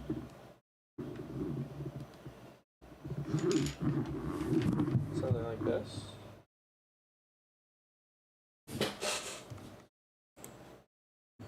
Nope. Something like this. But in the dream, you become actively aware of the fact that the reason I labor that point is because we have a problem with the term. The term lucid dreaming doesn't really connote the definition of what it is, because lucid means something that's clear, something that has clarity. And just because the dream's clear doesn't mean it's lucid. So possibly a better term would be conscious dreaming, because that's what makes it lucid, when you're conscious within the dream. Now, I can't see you guys on webinar function. You can hit the hand button. Who here has had a lucid dream? Who here has ever had a dream where in the dream you've gone, aha, I'm dreaming? I'm counting loads of yeses come through. Perfect, perfect, perfect. Whee! I love this. About a gazillion yeses. Okay. So for those who haven't hit yes, or are still hitting yes, have you ever had a nightmare where in that nightmare you've gone, I've got to wake up, I've got to wake up? If you've ever had that experience, that was also a lucid dream. Because the moment you acknowledged there was a place to wake up to, you acknowledged you were dreaming. A little footnote on this, because this is a different tool, my nightmare tool. If you are ever lucky enough, and I do mean lucky enough, to become conscious and lucid within a nightmare, don't wake up. Every time you wake yourself from a nightmare, the unintegrated trauma that led to the creation of the nightmare remains unintegrated. That's why your nightmares recur. Surely you've wondered that. Why don't my happy dreams recur? Why doesn't that dream where I'm having a dinner date with Tom Hardy or whoever your favorite, Hollywood star is? Why have I never had that dream more than once? Why do I have that nightmare every week or every month or whenever it is? Because nightmares, every nightmare we wake from, every nightmare we reject, every nightmare we see as something bad has to come back. Nightmares aren't there to punish us. They're there to integrate our shadow. So if you do ever become lucid within a nightmare, stay in the nightmare for as long as you can. Because it's the great... Okay, let's see what this sounds like.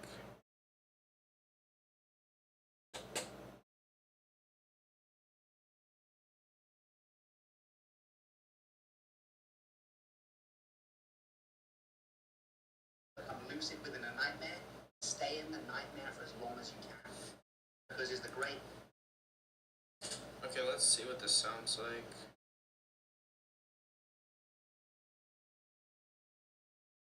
Every month or whenever it is. Because nightmares, every nightmare we wake from, every nightmare we reject, every nightmare we see as something bad, has to come back. Nightmares aren't there to punish us. They're there to integrate our shadow. So if you do ever... Krishnamurti said, the seeing is the doing. Just to remain in a nightmare knowing I'm not really in danger. I'm simply dreaming about danger, or dreaming about trauma, can be enough to unravel trauma in just one lucid dream. The reason I'm really into this at the moment is because this is what my new book's about. I spent the last few years working with veterans from the armed forces, from Afghanistan, Iraq, etc., and previous wars too, who are coming back with really bad nightmares. And what we found is that lucid dreaming can be a really powerful tool to help integrate those nightmares.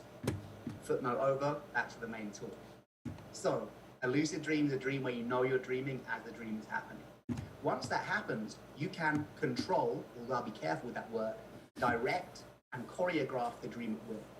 So once you know that you're dreaming, you gain access to the world's most powerful virtual reality simulation, your own subconscious mind. In a lucid dream, you are inside your own psyche. You are literally walking around a three-dimensional projection of your own mind. And you can choose what to do. Now, if that sounds psychedelic, it should. There's a renaissance in psychedelic experience now, psychedelic therapy and all this stuff, and some of it's really, really great. But if you want a free psychedelic experience, where you don't need to, go and see a shaman in the Amazon, where you don't need to find some dude on the street, you can go into your own mind in bed. Because in the lucid dream, you have access to this huge psychedelic experience.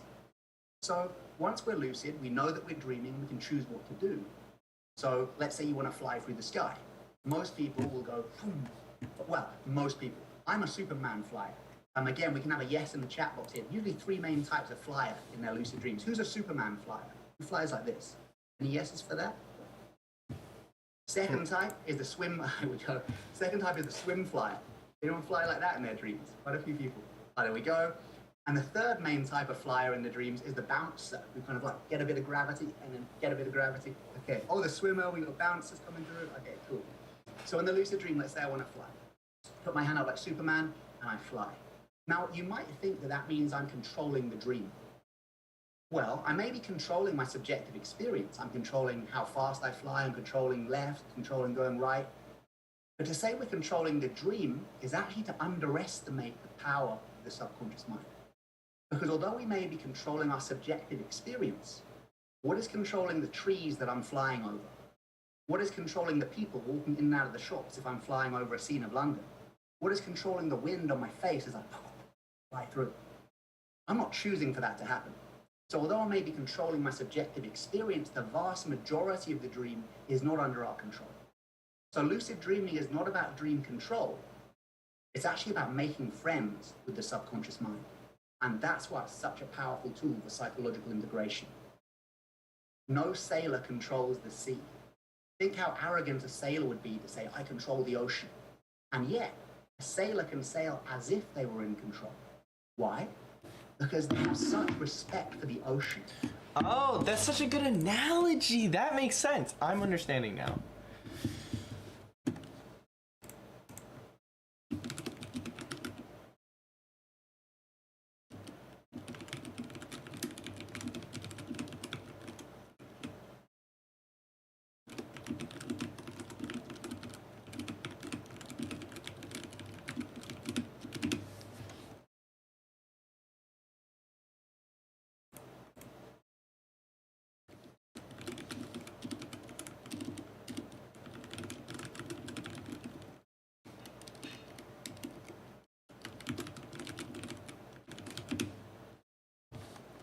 Now it's like morally, right?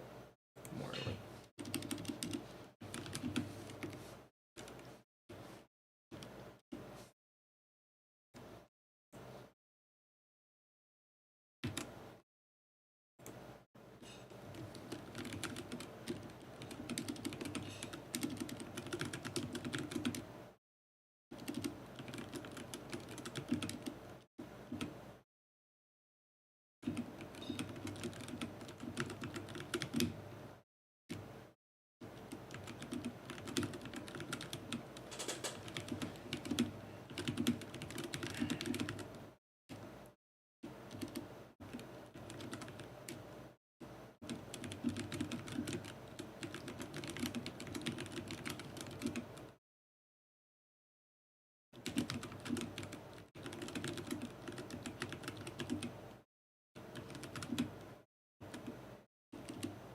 I actually just watched Inception last night, believe it or not. It was a great movie. People compare Inception to Interstellar, and in my opinion, Tori, it's not even close. Interstellar is a significantly better story. The plot is way better than Inception. Inception was a cool movie, and it was really interesting, and I really loved it. But the plot of Interstellar just makes Interstellar such a top tier movie. I just wasn't as attached to the story and the characters as I was for a movie like Interstellar. Interstellar is, I would say Interstellar is a tier movie. I can't give it S tier just because there is a difference between A tier and S tier for my subjective enjoyment of the movie. Yeah, it's simply not. I would say S tier for me is like, S tier for me is like, yes, that's why I liked Inception, because the dreaming aspect is super cool. Like the concept of Inception is really cool. And right now, it's more interesting to me than the concept of Interstellar, although both concepts are super dope. But yeah, S tier movies for me is the Matrix series and Saw. There's the only two I can think of right now that are S tier for me. And then A tier would be a movie like Interstellar. But anyways. Expert, well, I should tell you, I have gotten from experts.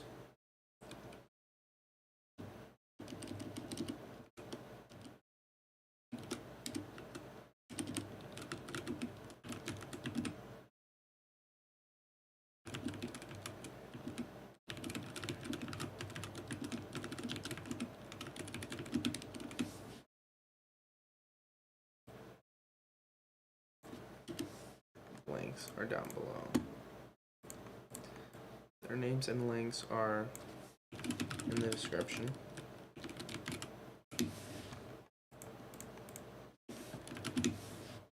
They're both made by Christopher Nolan. Oh my gosh, if for real? I was thinking about producers recently, or would it be? What's the difference between a producer and a director? And then there's also filmmaker.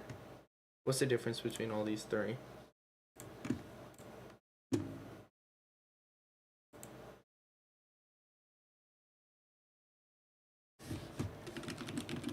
What is the difference between a director and filmmaker and producer? Christopher Nolan looks like Leonardo DiCaprio. Also, I think your face is frozen. Oh yeah, it's because my camera was dead.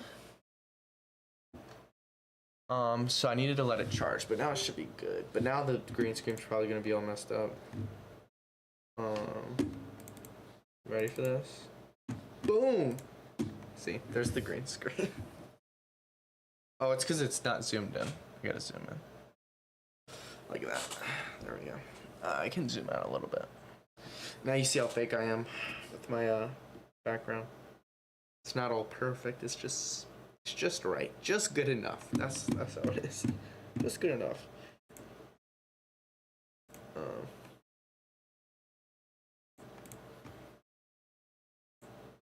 Bro, why can't I?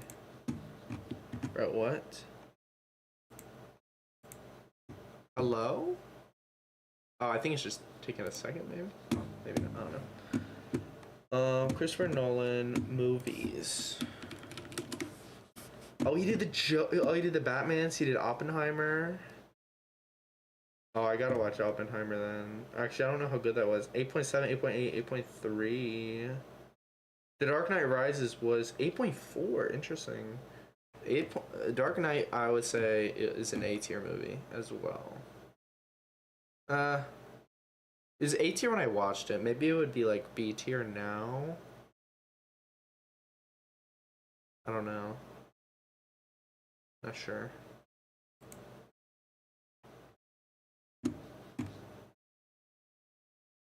Oppenheimer's good. Shit. Maybe I should watch Oppenheimer.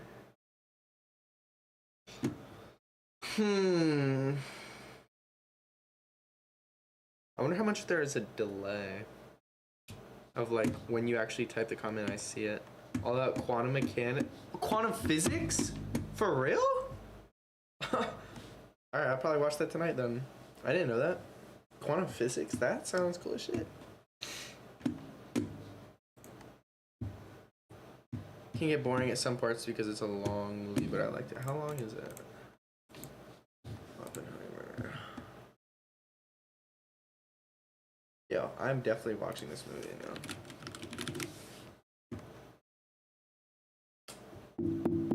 3 hours. That's pretty long. Have you got bored? I feel like I'd probably also get bored because it does take me a lot. Even like movies that I'm really into, I still get pretty easily bored. So it's not easy to keep my attention unless I'm actively trying to learn. Then I can. But even then, like right now, I'm sick, so it's harder. Even with me physically trying to keep my attention. Like when I care enough to keep my attention, even then it's hard. And with movies, I don't usually care very much. So like with Oppenheimer, I probably won't care very much during the boring parts. Then I'll probably be on my phone. But. Such knowledge of the tides, of the stars guiding them, of the coral reefs, of where the sea monsters lie. that they can sail as if they were in control. That's the same with lucid dreaming. Just as it would be an arrogant sailing. I remember what I was doing. Their names and links are in the description.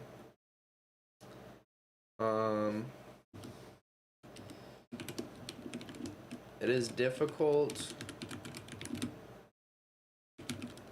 to distinguish what is scientific fact versus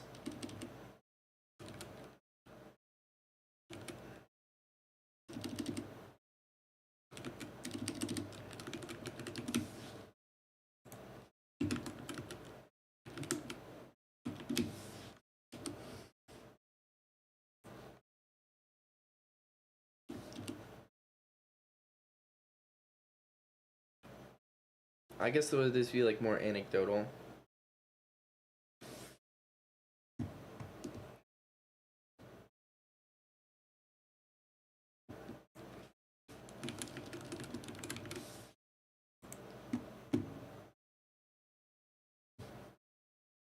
Versus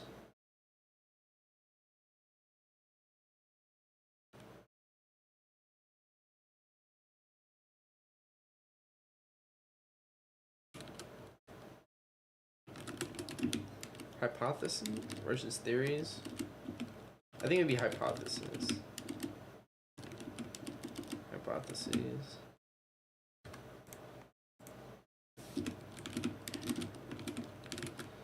So forgive me if I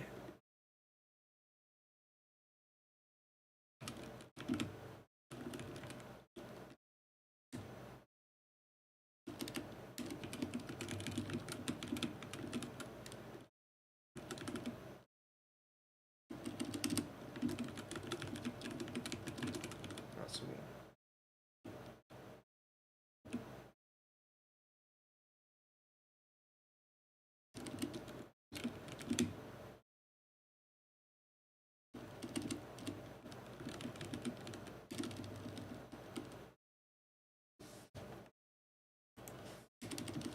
I will try to be as clear as possible. But forgive me if I blur the lines. Okay, what is lucid dreaming? You are not controlling your dream in the same way. You are not controlling the same way a sailor is not controlling the ocean.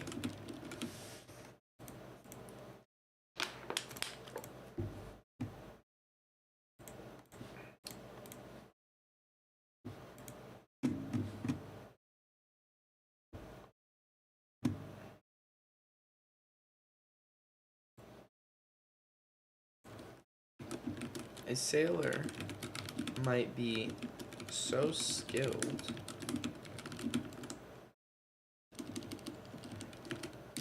with navigating that it feels like they are exerting control over the ocean.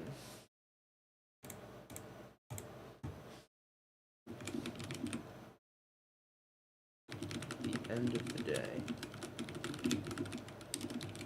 still at the whim of the ocean.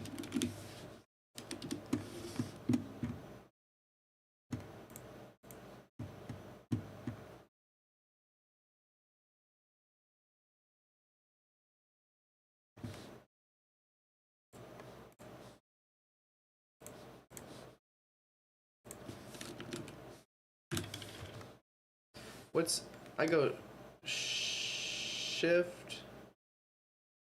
home. Oh, shift home. That's a cool little trick.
I'm listening to the Inception soundtrack in my brain right now. The ocean is the only view on conscious mind and us navigating the dream. The sailor.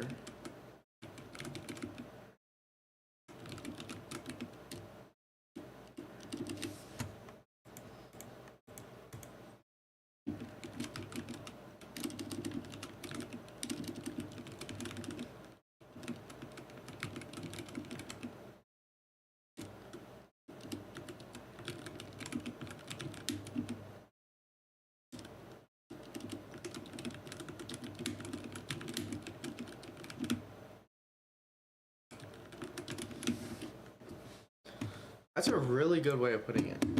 I really like that. Man, how do I keep it sharp, bro?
man.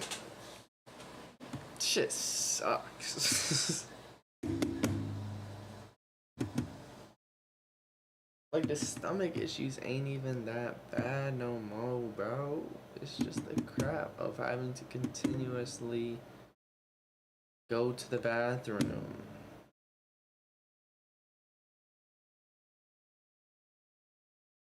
Like, I'm just in pain in one spot now, and that is my booty. To believe they control the dream, to control the sea. I believe it's an arrogant lucid dreamer who believe they control the dream.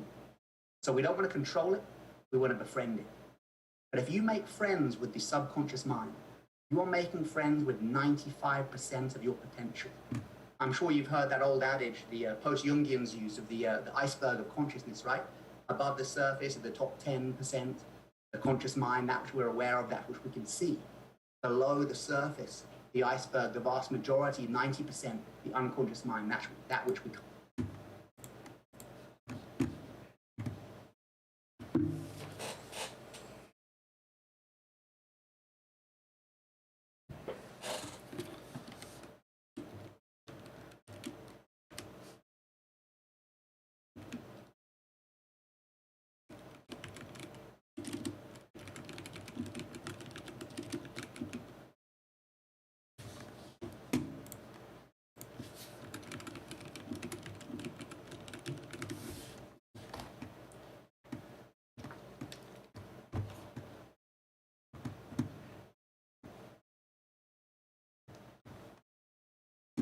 Dude.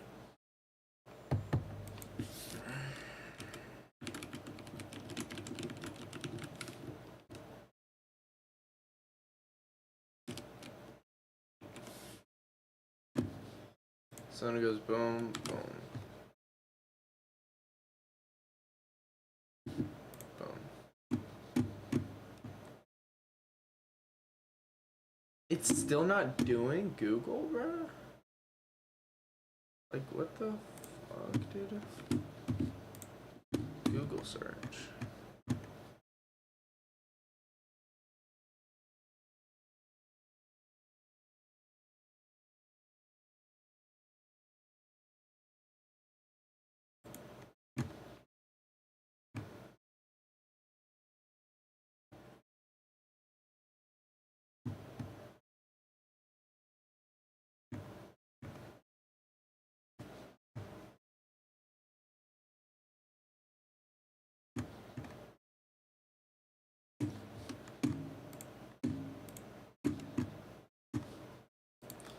It's so funny how I can see when it changes. Oh, what? I can see when it changes because it takes so much longer to load. The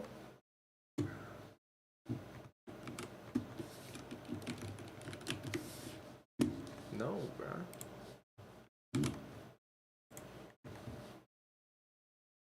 Whatever.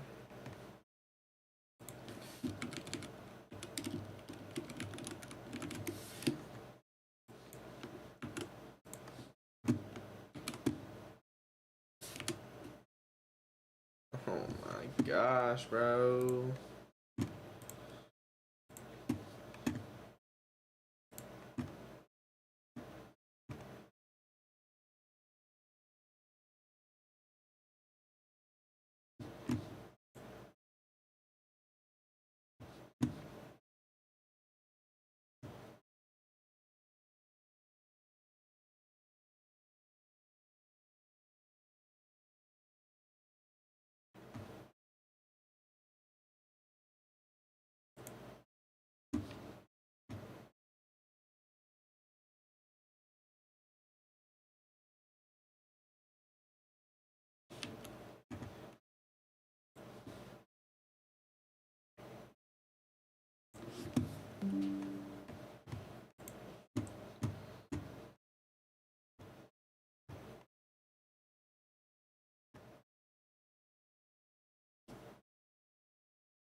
It's kind of cool.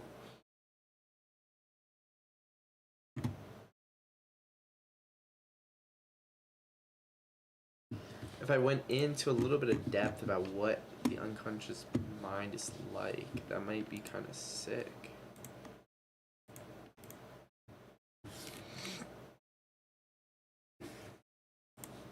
Can't essentially would be an arrogant sailor to believe they control the dream, to control the sea. I believe it's an arrogant lucid dreamer who believe they control the dream. So we don't want to control it, we want to befriend it. But if you make friends with the subconscious mind, you are making friends with 95% of your potential. I'm sure you've heard that old adage, the post-Jungians use of the iceberg of consciousness, right? Above the surface, at the top 10%, the conscious mind, that which we're aware of, that which we can see. Below the surface, the iceberg, the vast majority, 90%, the unconscious mind, that which we can't see. In a lucid dream, you are taking that top 10% of your consciousness and flipping it downward into that 90% of our fullest potential. Now, that might sound a bit like hypnotherapy, and again, it should. If we only had 30 seconds left, if this were the elevator pitch, for want of a better term, if I was giving you the elevator pitch for lucid dreaming, I'd say, anything you can treat through hypnotherapy, you can also treat through lucid dreaming. So, working with trauma, as I've mentioned before, working with negative thought programming, working with life manifestation, working with life skills rehearsal, working for confidence boosting, but also just like hypnosis can be used for a stage show, also lucid dreaming can just be loads of fun. I taught myself to lucid dream when I was 16 years old. I had some lucid dreams before when I was like 11, 12, but 16 was when I bought the books and kind of taught myself how to do it. So at 16 years old, before I got into Buddhism, before I ended up living in a Buddhist center for 8 years with the monks and nuns, I taught myself to lucid dream. Now, at 16 years old, when I gained access to the world's most powerful virtual reality simulation, where the rules of society didn't apply, you can imagine what I got up to. Yes, a lot of sex and a lot of skateboarding. At 16, those were like two of my favorite things. I'm not sure how much has changed. I did get very good at skateboarding though, so the practice thing seemed to work. The other thing, not so much. So you can, of course, just use lucid dreaming for fun, and that's totally fine. If you get lucid tonight, and by the way, your chances of getting lucid tonight have just skyrocketed because you're listening to me talk about it. You're listening to somebody say it's possible, and in a minute, you're going to hear me give you the science that shows it's possible. If you do get lucid tonight, and maybe you do just want to fly about in your first lucid.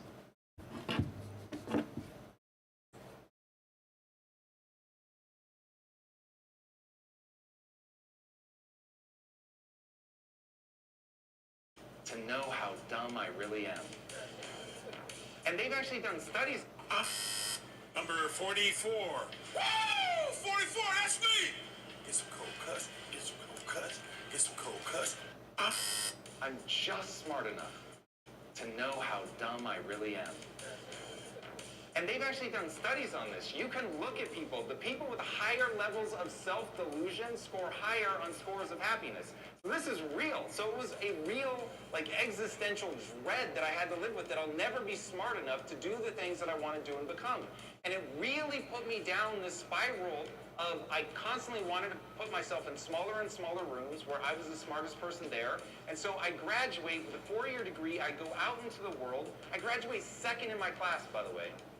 I graduate second in my class, I go out into the world, and I start selling video games retail. Now, when I applied for the job, the guy...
Angel Reese got 5th.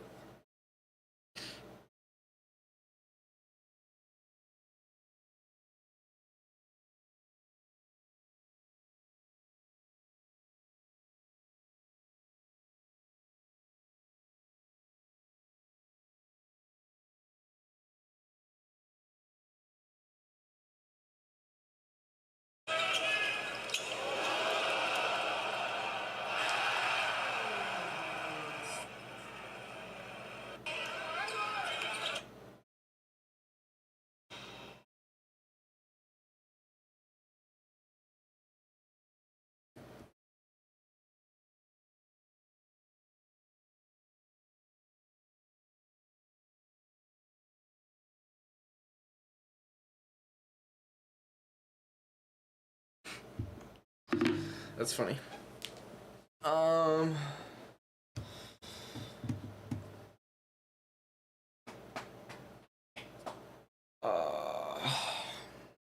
Dang, good. I feel good. But at the same time, I feel horrendous.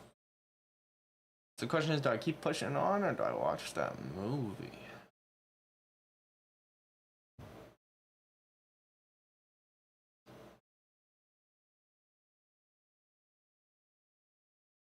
I say I keep pushing on. Have sex with a movie star, do some skateboarding, whatever you like. But once you've done that, I want to open you up to the huge potential for both spiritual and psychological growth that lucid dreaming holds. It's a funny story to end, to finish on that 16-year-old story. I got into Buddhism when I was about 18, 19 years old. And when I got into Tibetan Buddhism, they had this thing called dream yoga. I kept hearing this term. I said, what is dream yoga? And this monk that I asked, he said, oh, dream yoga is the Tibetan Buddhist spiritual practice of lucid dreaming. And I was like, oh, lucid dreaming, I do that. And he went, oh, okay. Well, yeah, we've been doing it in Tibetan Buddhism for like 1,000 years. I said, really, lucid dreaming? 1,000 years, crazy. Well, what do you use lucid dreaming for? And he said, we use it to do our spiritual practice while we sleep. We use it to explore the nature of reality. And we use it to prepare for the death and dying states. That was this penny drop moment. Whereas this kid who just used lucid dreaming for sex and skateboarding, I suddenly realized, wow, I've had the keys to something very powerful but had never opened the lock. And then embarrassing, the monk said to me, so you can lucid dream? And I was like, yeah, I can lucid dream. He said in front of everyone, so what do you do in your lucid dreams? And I was so embarrassed. I was like skateboarding, like a lot of skateboarding. So let's look at the science of lucid dreaming before we have a little time for questions. Okay, I've got half a brain here, my demonstrations. Okay, first off, lucid dreaming is a verified phenomena of REM dreaming sleep. Anyone listening now who doesn't believe that, just Google it, guys. All the research is out there. Maybe you meet someone after this talk who says, oh, lucid dreaming is bullshit, man. I don't believe that stuff. Absolutely wrong. 1975. At Hull University in the United Kingdom, lucid dreaming was first verified as a scientific fact. Of course, people had known that lucid dreaming had been around for thousands of years. In the Buddhist tradition, 1,000 years. In the Toltec Mexica tradition of the shamanic Mexicans, it had been around for 1,000 years. In the Sufi tradition of Islam, it had been around for 500 years. So people knew lucid dreaming existed. But before 1975, lucid dreaming was viewed as a paradoxical impossibility. They said there was no way you could be both conscious and asleep at the same time. They believed that consciousness was predicated upon your eyes open being awake. We now know that just isn't true. Then later, in the 80s, a few years later at Stanford University, a man, very famous guy called Stephen LaBerge, did very similar tests and got similar results. He got all his stuff kind of peer-reviewed though, so he's the guy who gets most of the credit. And then later, in around 2010, 2011, 2012, they did some studies in Germany where they got people to have a lucid dream in a brain scanner. And that's when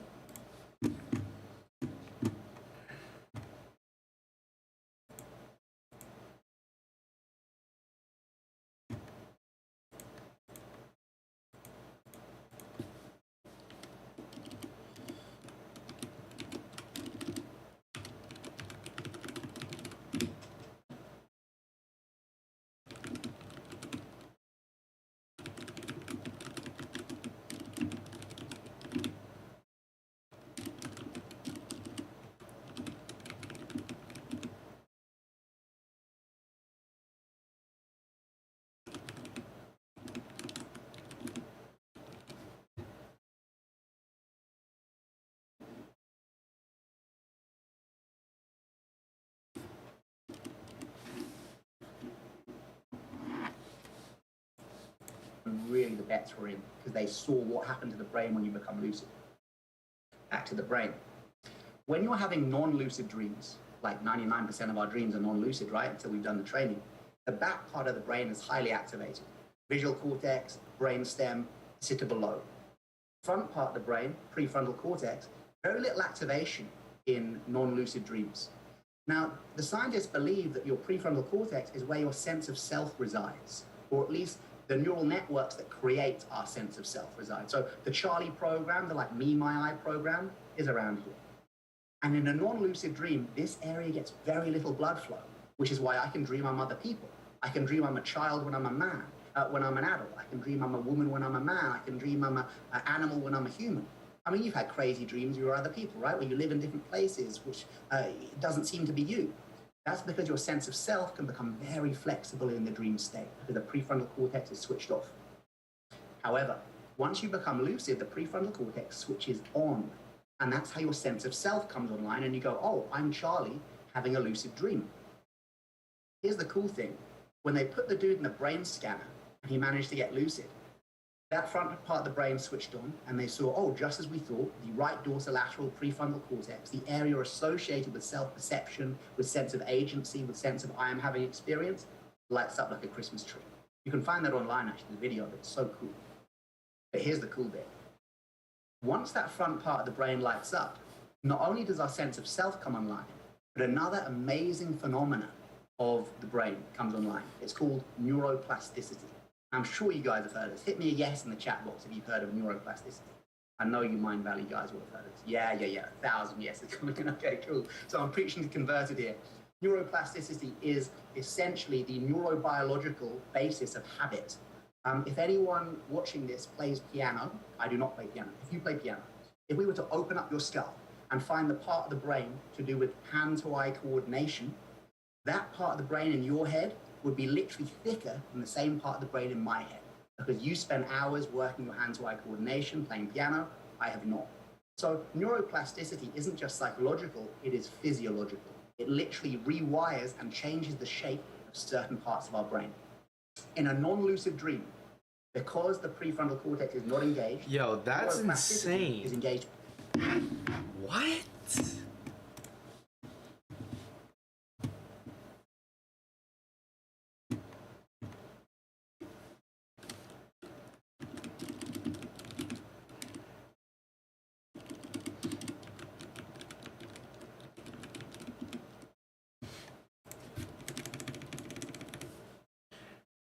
Amazing phenomena of the brain comes online. It's called neuroplasticity.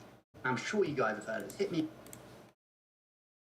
So what is neuroplasticity, did it?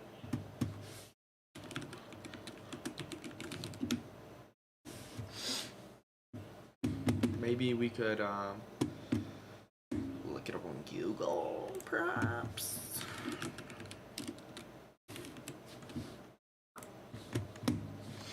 I said Google, perhaps.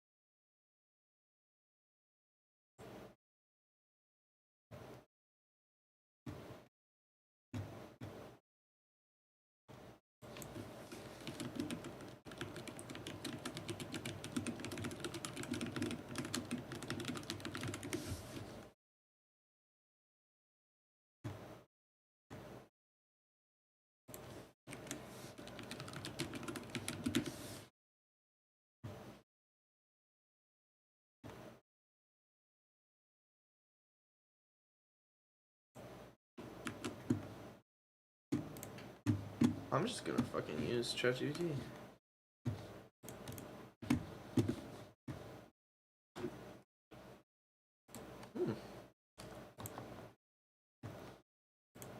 I did not know that I wasn't using 4. I'm paying for 4.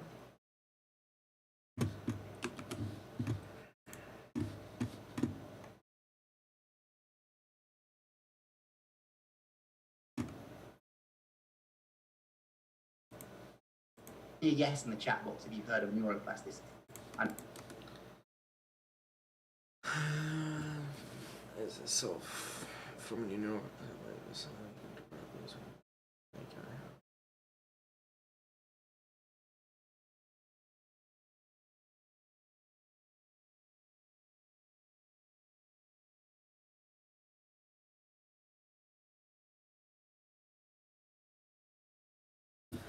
Advances in neuroimaging techniques allow us to infer and visualize changes in the brain that are associated with neuroplasticity.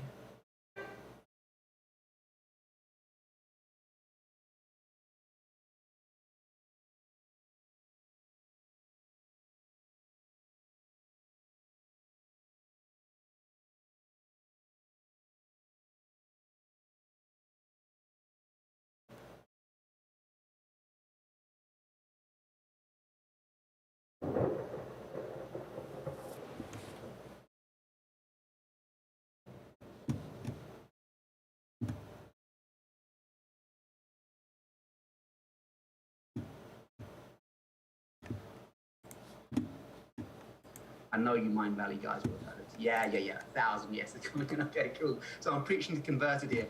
Neuroplasticity is essentially the neurobiological basis of habit. If anyone watching this plays piano, I do not play piano. If you play piano, if we were to open up your skull and find the part of the brain to do with hand-to-eye coordination, that part of the brain in your head would be literally thicker than the same part of the brain in my head.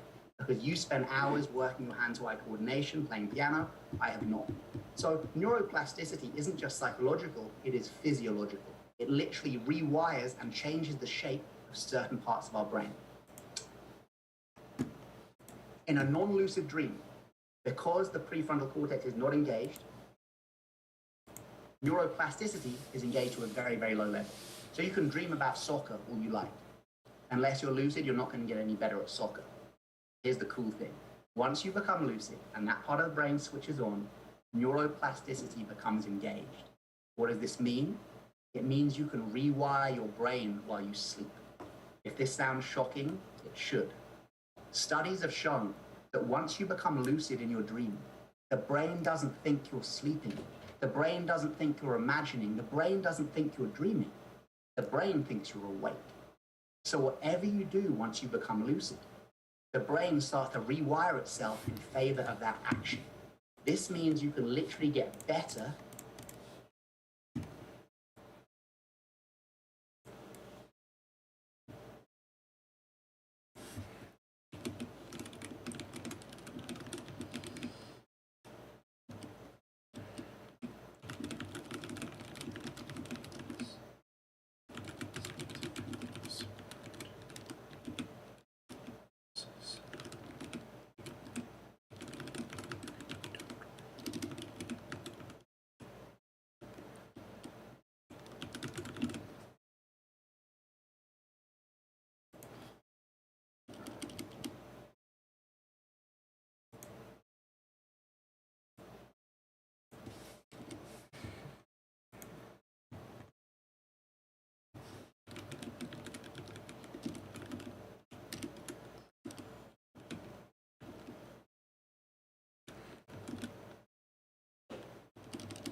physical, real life stuff through practicing it in your lucid dreams.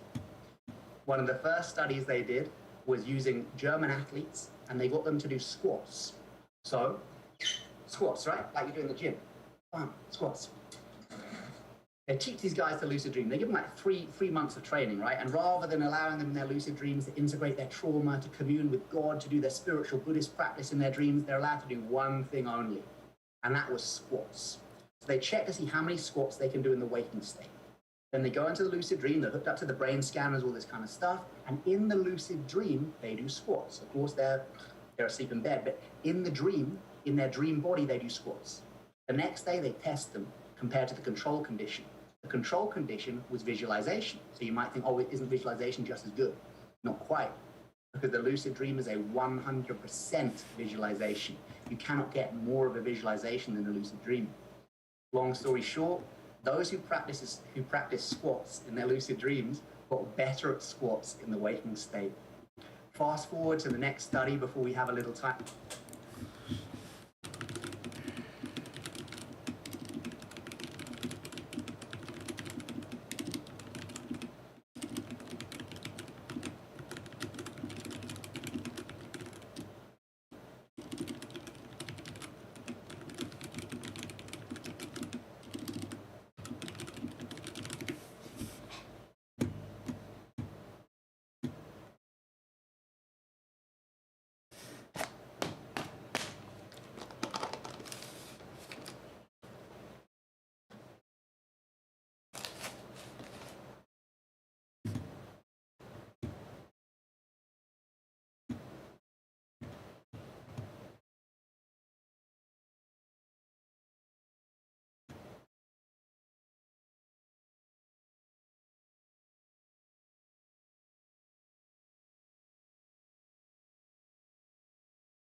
Boom, boom, boom, boom, boom, ba da da da da da.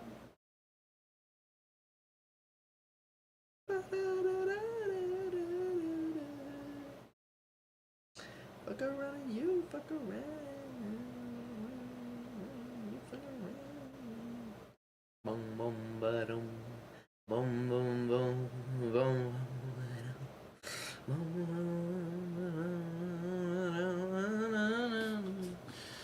I'm trying to say that specifically if it affects the lucid dream after like for instance motor tests like squatting to reveal that lucid enhancement.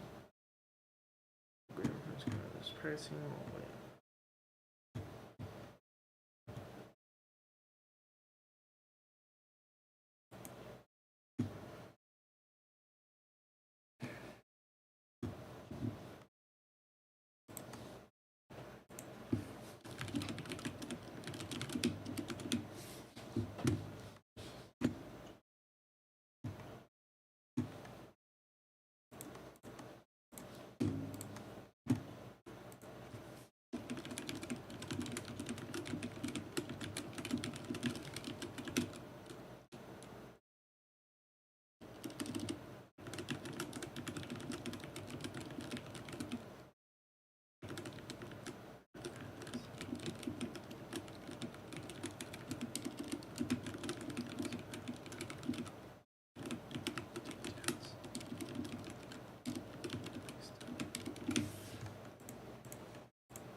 Time for questions. I see.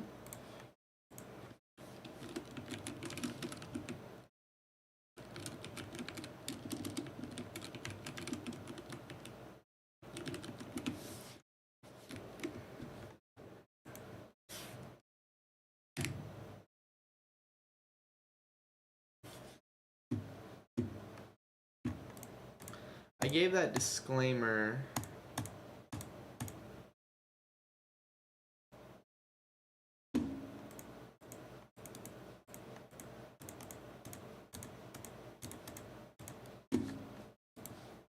Jason on the screen.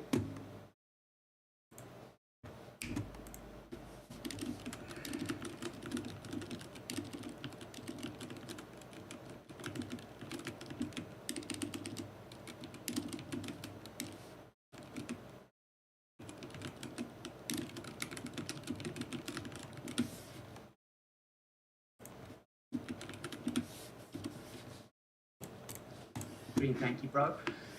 The last study was a 2018 study that I was part of. Now, I'm really into martial arts. Like 15 years of martial arts. I got a black belt in kickboxing, used to fight competitively. Love it. And I love lucid dreaming. So this research study came.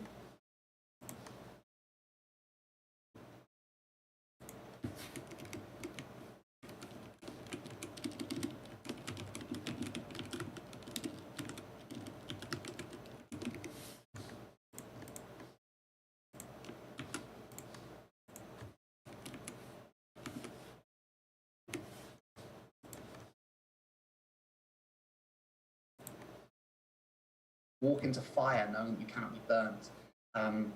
Jump in a river knowing the river cannot harm you. Call forth a tiger into the dream. And then you have options. You can transform the tiger into a deity. You can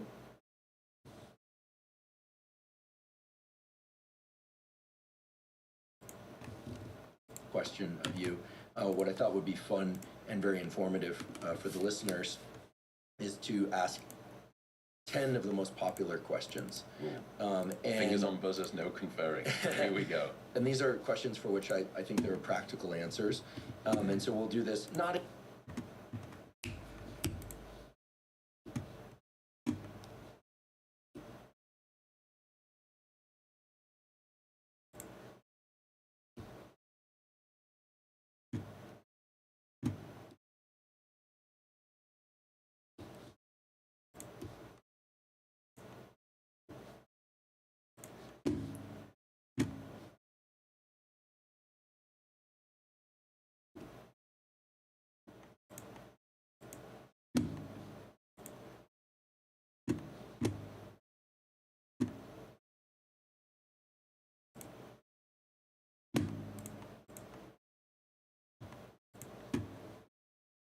You can befriend the tiger. You can ride the tiger like a friendly. Oh, it says. You can befriend the tiger. You can 44 ride the tiger. seconds.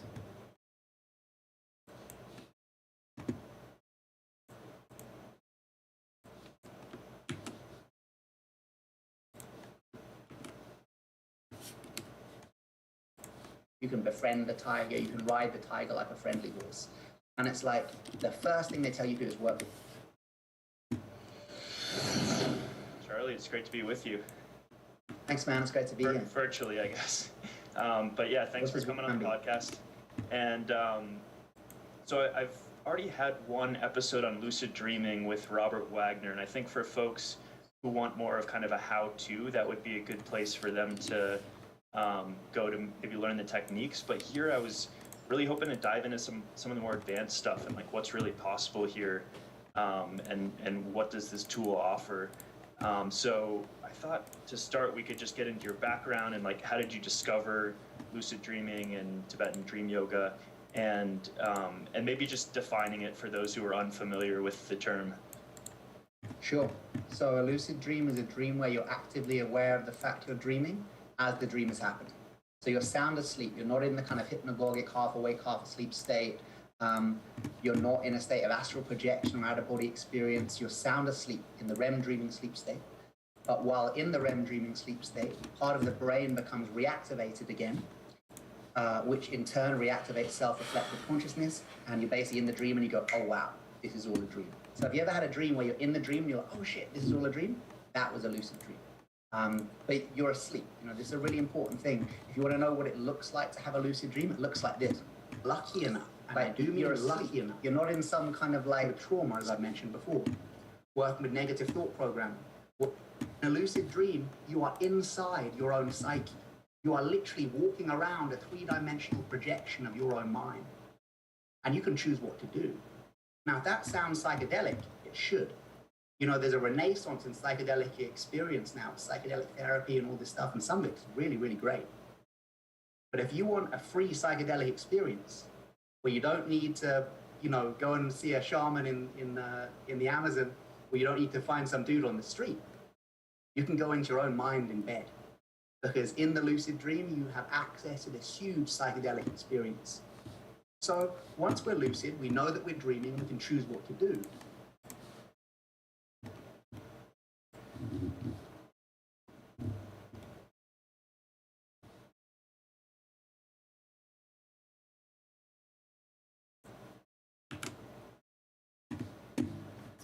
Um,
strength form.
Okay,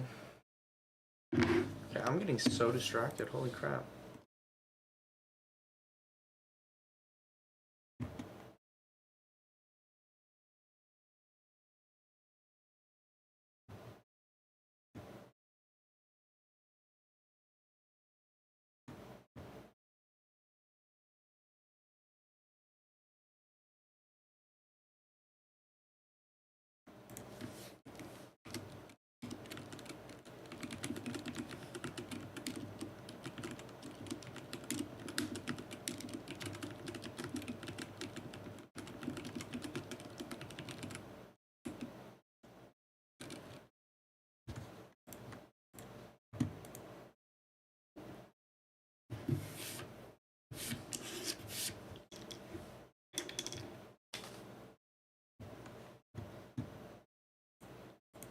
Squatting.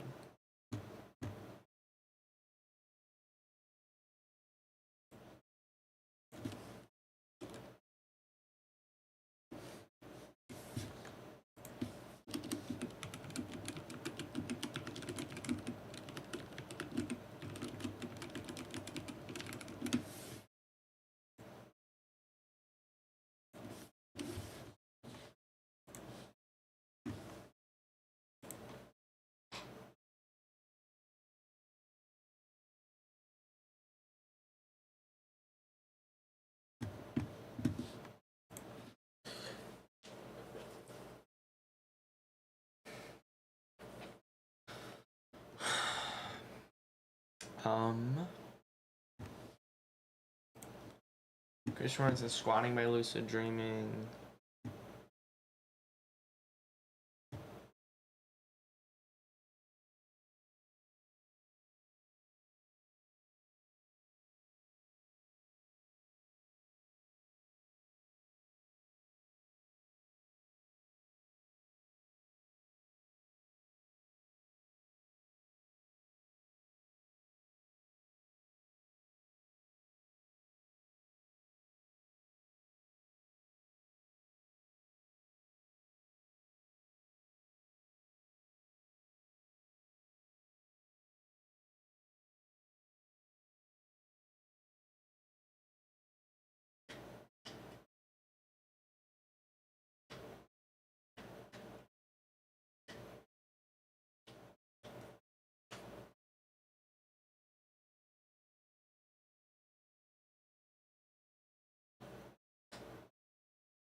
Squatting.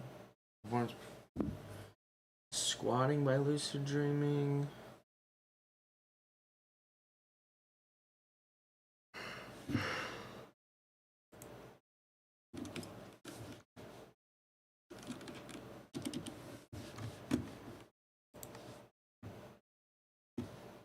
Yeah, let's organize this then.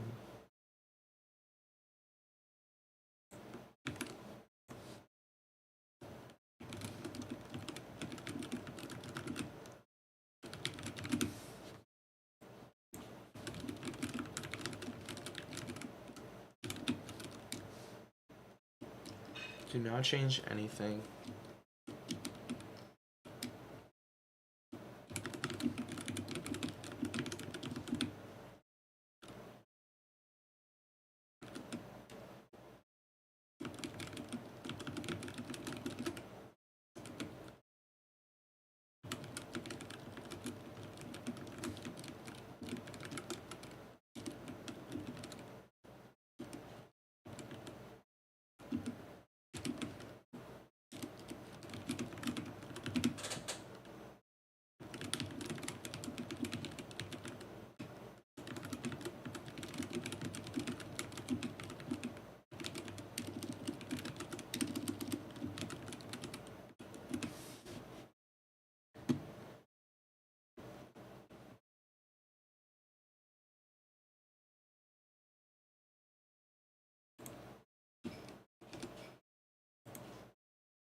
It's cool.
Okay.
Boom shakalaka laka laka laka laka.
Um.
Here's performance and squatting by Lucid Dreaming.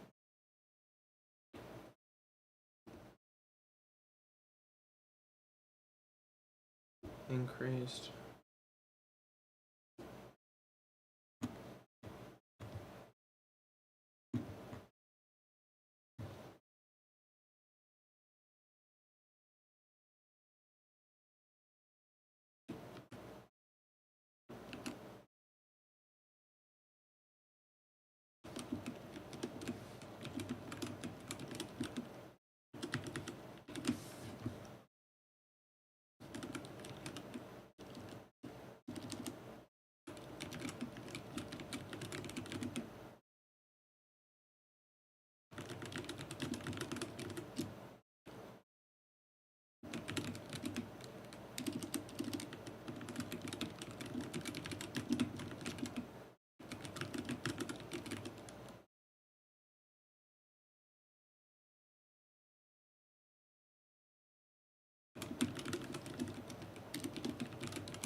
Boom, shakalaka.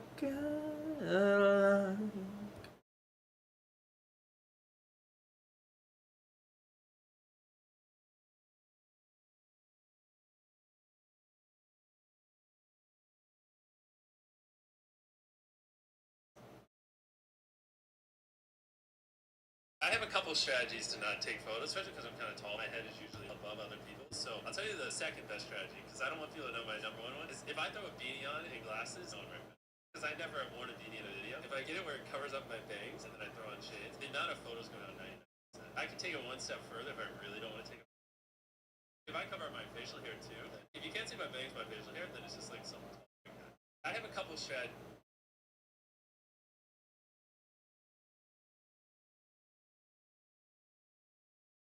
I spent a week of my life learning how to lucid dream, which is a skill that allows you to fully control your dream. First, set an alarm 5 hours into your sleep. This interrupts your dream cycle. Stay awake for 30 minutes, making your brain more active when you fall back asleep. It's also very important that you keep a dream journal. As soon as you wake up, write down what you can remember, training your brain to better identify dreams.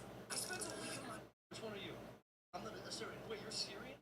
I'm Assyrian, not Syrian. Don't do that. It's ancient Babylon. They don't even have a country. I paid $200,000 for Katie like Charles. Fucked it up bad. It was leaking. She outfired me. That I told them I love them if they got to go because I'd already set them down and said, hey, look, man, I brought you here. I believe in you. I really want you to make me great. But you're doing this, this, and this, and you can't do this. I was like, please prove me right because I believe.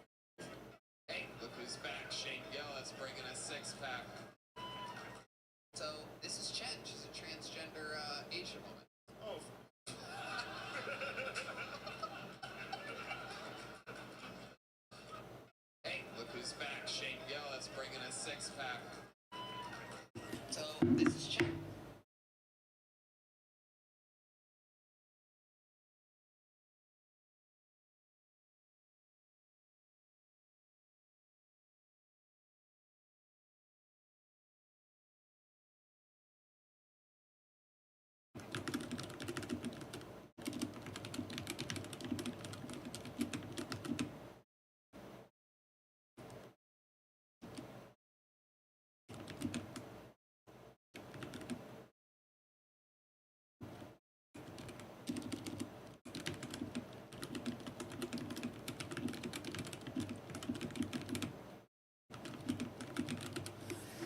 It's your last meal on Earth. What? Wow. Got some chest. And they say depending.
Dang, looking at the light blinded me a little bit.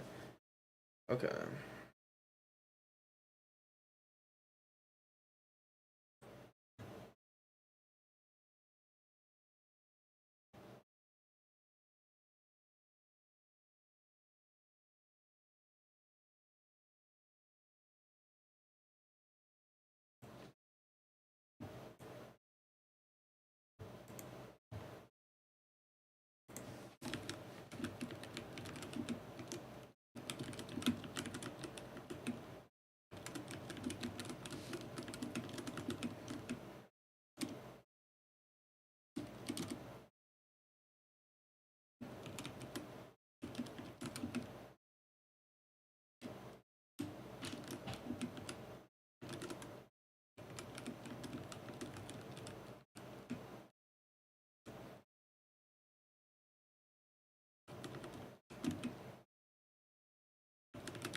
I'm playing these gearing.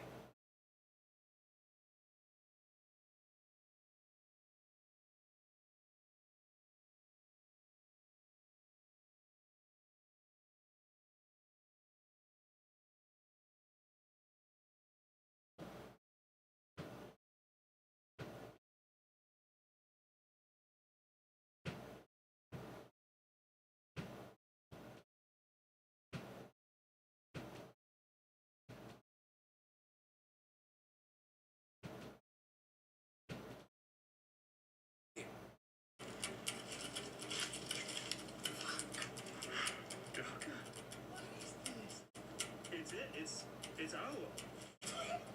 Isn't it owl? We can't tell them. We have to have them look through the photos too. Say nothing. Holy shit, man.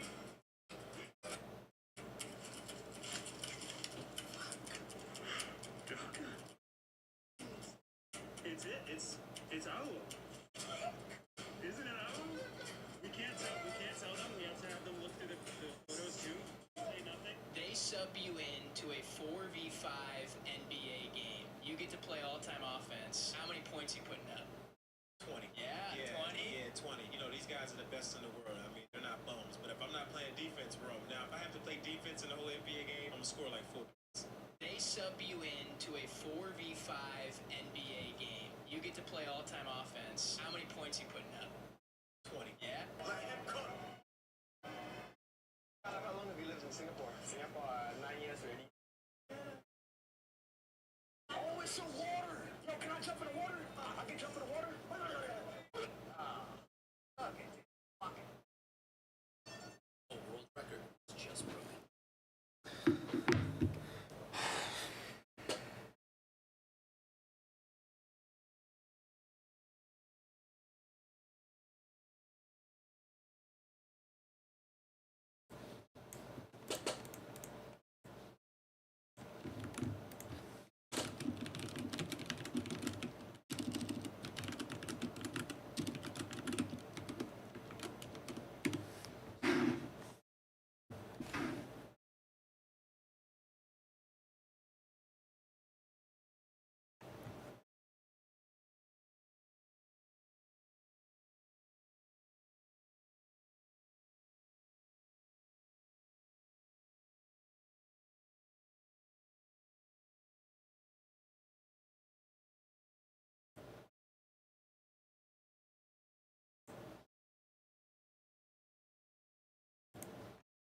Yeah, I'm gonna take a break because I just don't feel like doing this anymore.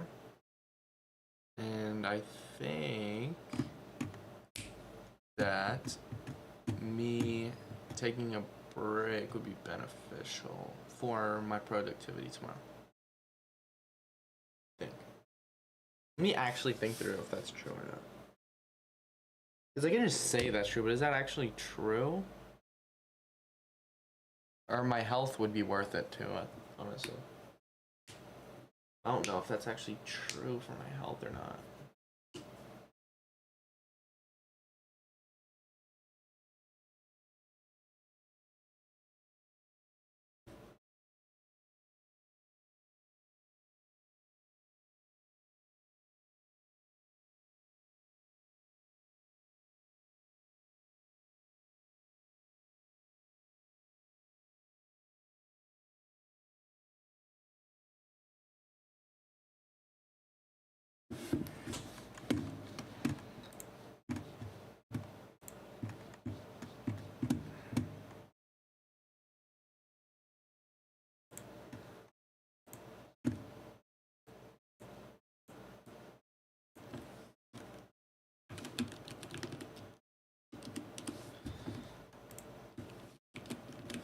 Is it true?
All right, I'm gonna take the break because what can we ball? I'd rather not exert willpower if I don't feel confident that it's gonna be effective, and I honestly don't feel confident it's gonna be effective. So we are going to yeah.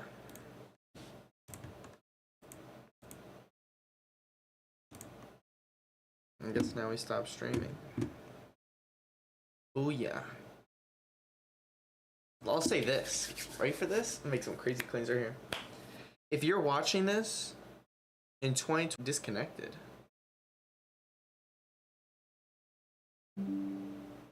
Weird.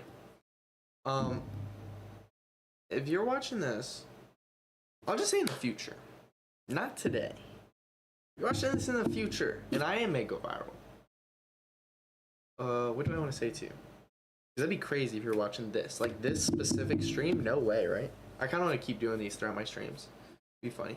But if you're watching this stream, this is the first one I did. If I keep doing these, this is the first one I did. So if you actually see this stream, what I'd like to say to you is, like,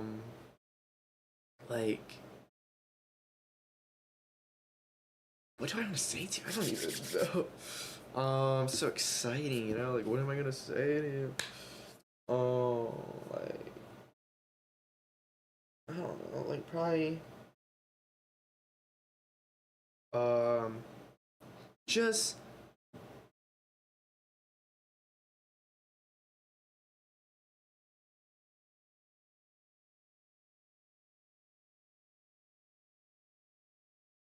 I'll say this.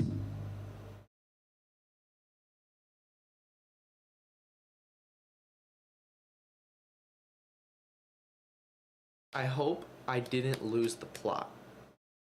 This is my first video, so this is what I'm gonna say, okay? This is what I'm feeling, saying. Okay, I hope I didn't lose the plot. And the plot is, for me, the plot is like the main goal. I hope I didn't lose the main goal here. The main goal is to help people, and help myself, and help people, right? I guess maybe even a step deeper on that would achieve that goal is to trust myself and to trust and others trust me. Trust myself and for others to trust me.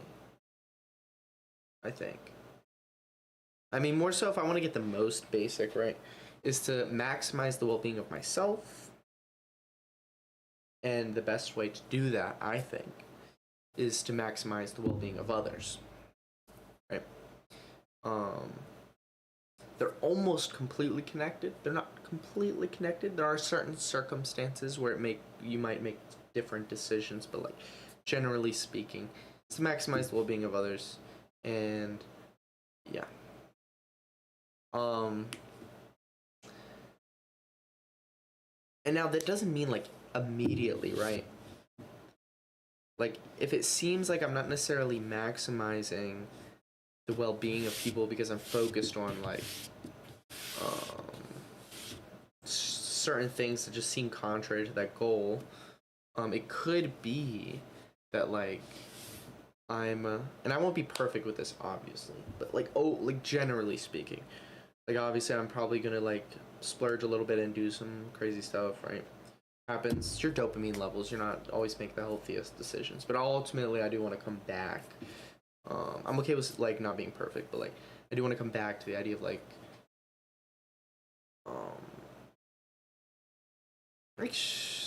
I do want to come back to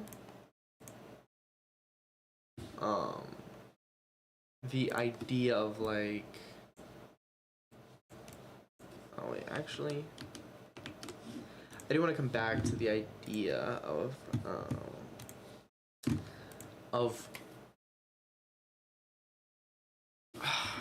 I'll just do this now. Bro, this junk's actually whack, bruh.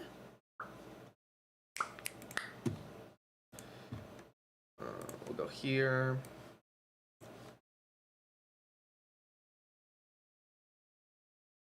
I'll just talk on the green screen. We talking on the green screen. Actually, let's do an image. What is this image?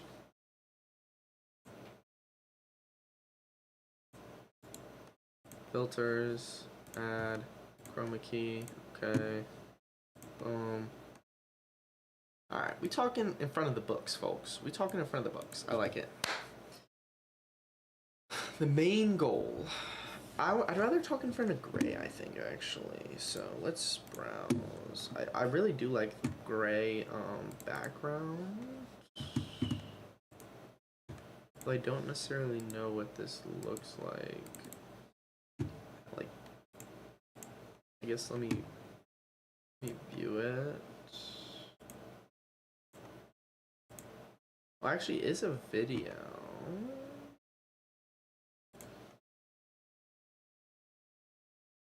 Moving background, interesting.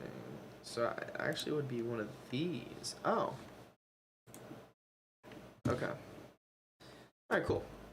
I like this. Alright. And the main idea.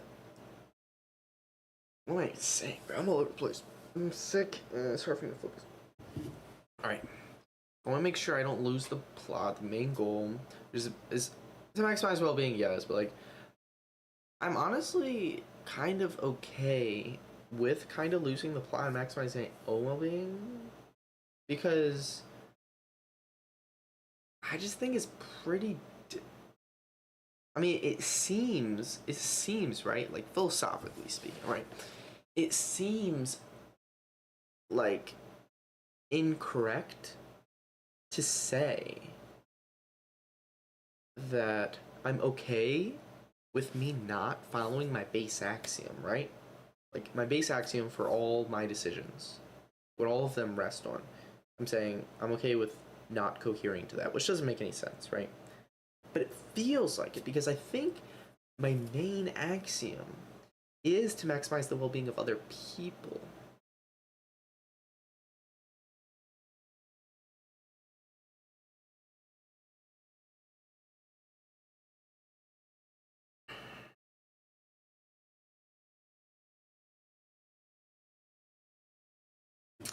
Yeah.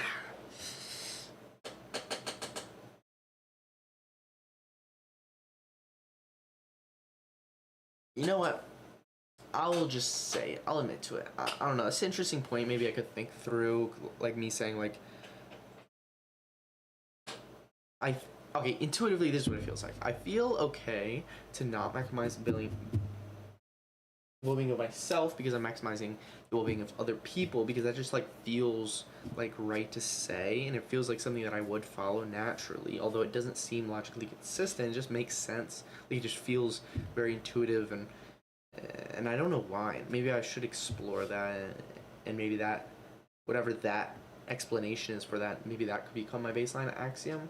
But the reason why it's not my baseline axiom is because of thought experiments where I'm like, would you torture yourself if it was to maximize the well-being of everyone else in the world? And I wouldn't do that. So, and there's tons of thought experiments like that where I just wouldn't do. It's because that my well-being matters the most to me. Which makes sense. So, for that reason, I guess I will say yes. I hope I don't lose the plot, right? That,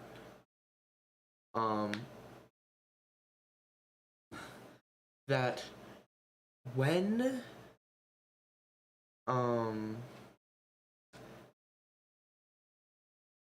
that when I become viral, right? Or just at any point in my life. But you probably won't be seeing this unless I'm already viral. So, at any point in my life, I hope I do not. I'm speaking to you because I'm expecting you to see this when I get viral. I don't know what I'm saying. Go on a tangent.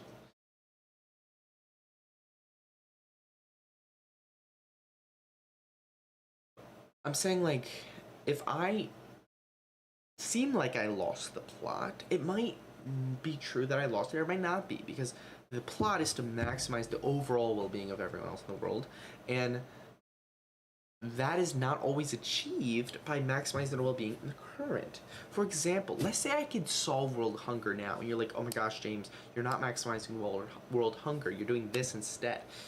And it's like, I mean, you're not solving world hunger, you're doing this instead. And it's like, yes, this would be like a baseline analysis, and without further consideration, like, this might not make any sense unless my consideration is I see something better than world hunger that would better maximize the overall well-being of all people, and that isn't achieved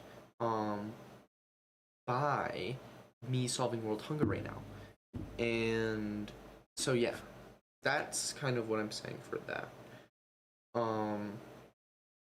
And so like I could be doing some crazy shit that seems like I'm just maximizing my own well-being and not focusing at all on the well-being of other people, but it depends, right? And that's why I'm saying if it does seem like that, like I would want people to like confront me on that, right? And to have a conversation on that. And obviously I might not like I might not be open to it at first because everyone's emotional, so I might be emotional and be like, screw you, like I am doing that, or I don't need to do that, or whatever. And like maybe just talk to me when I'm less emotional and I'll be more open to it or something. I don't know. But I feel like I'd never be too emotional to where you can't be like, all right, James, logically speaking, like you may be closed off to this emotionally, but logically speaking, like you do accept that, like, or you might not be perfect, like, but you do accept that, like, you do want to get to the point where you are maximizing the well-being of everyone in the world, right? Overall well-being.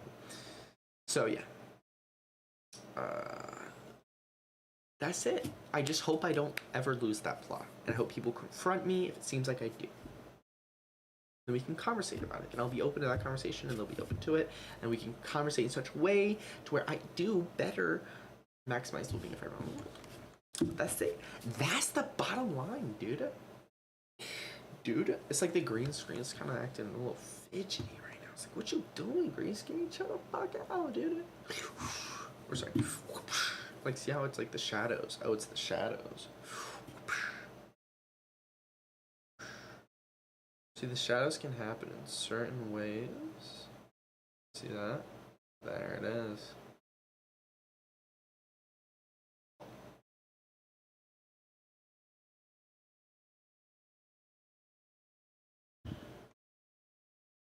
So, anyways. Alright, that's enough for me. I'm gonna watch Oppenheimer, I think. Alright, I'm gonna try to, I think. I don't know if I'm gonna watch it if it's not free. We'll see. Bye.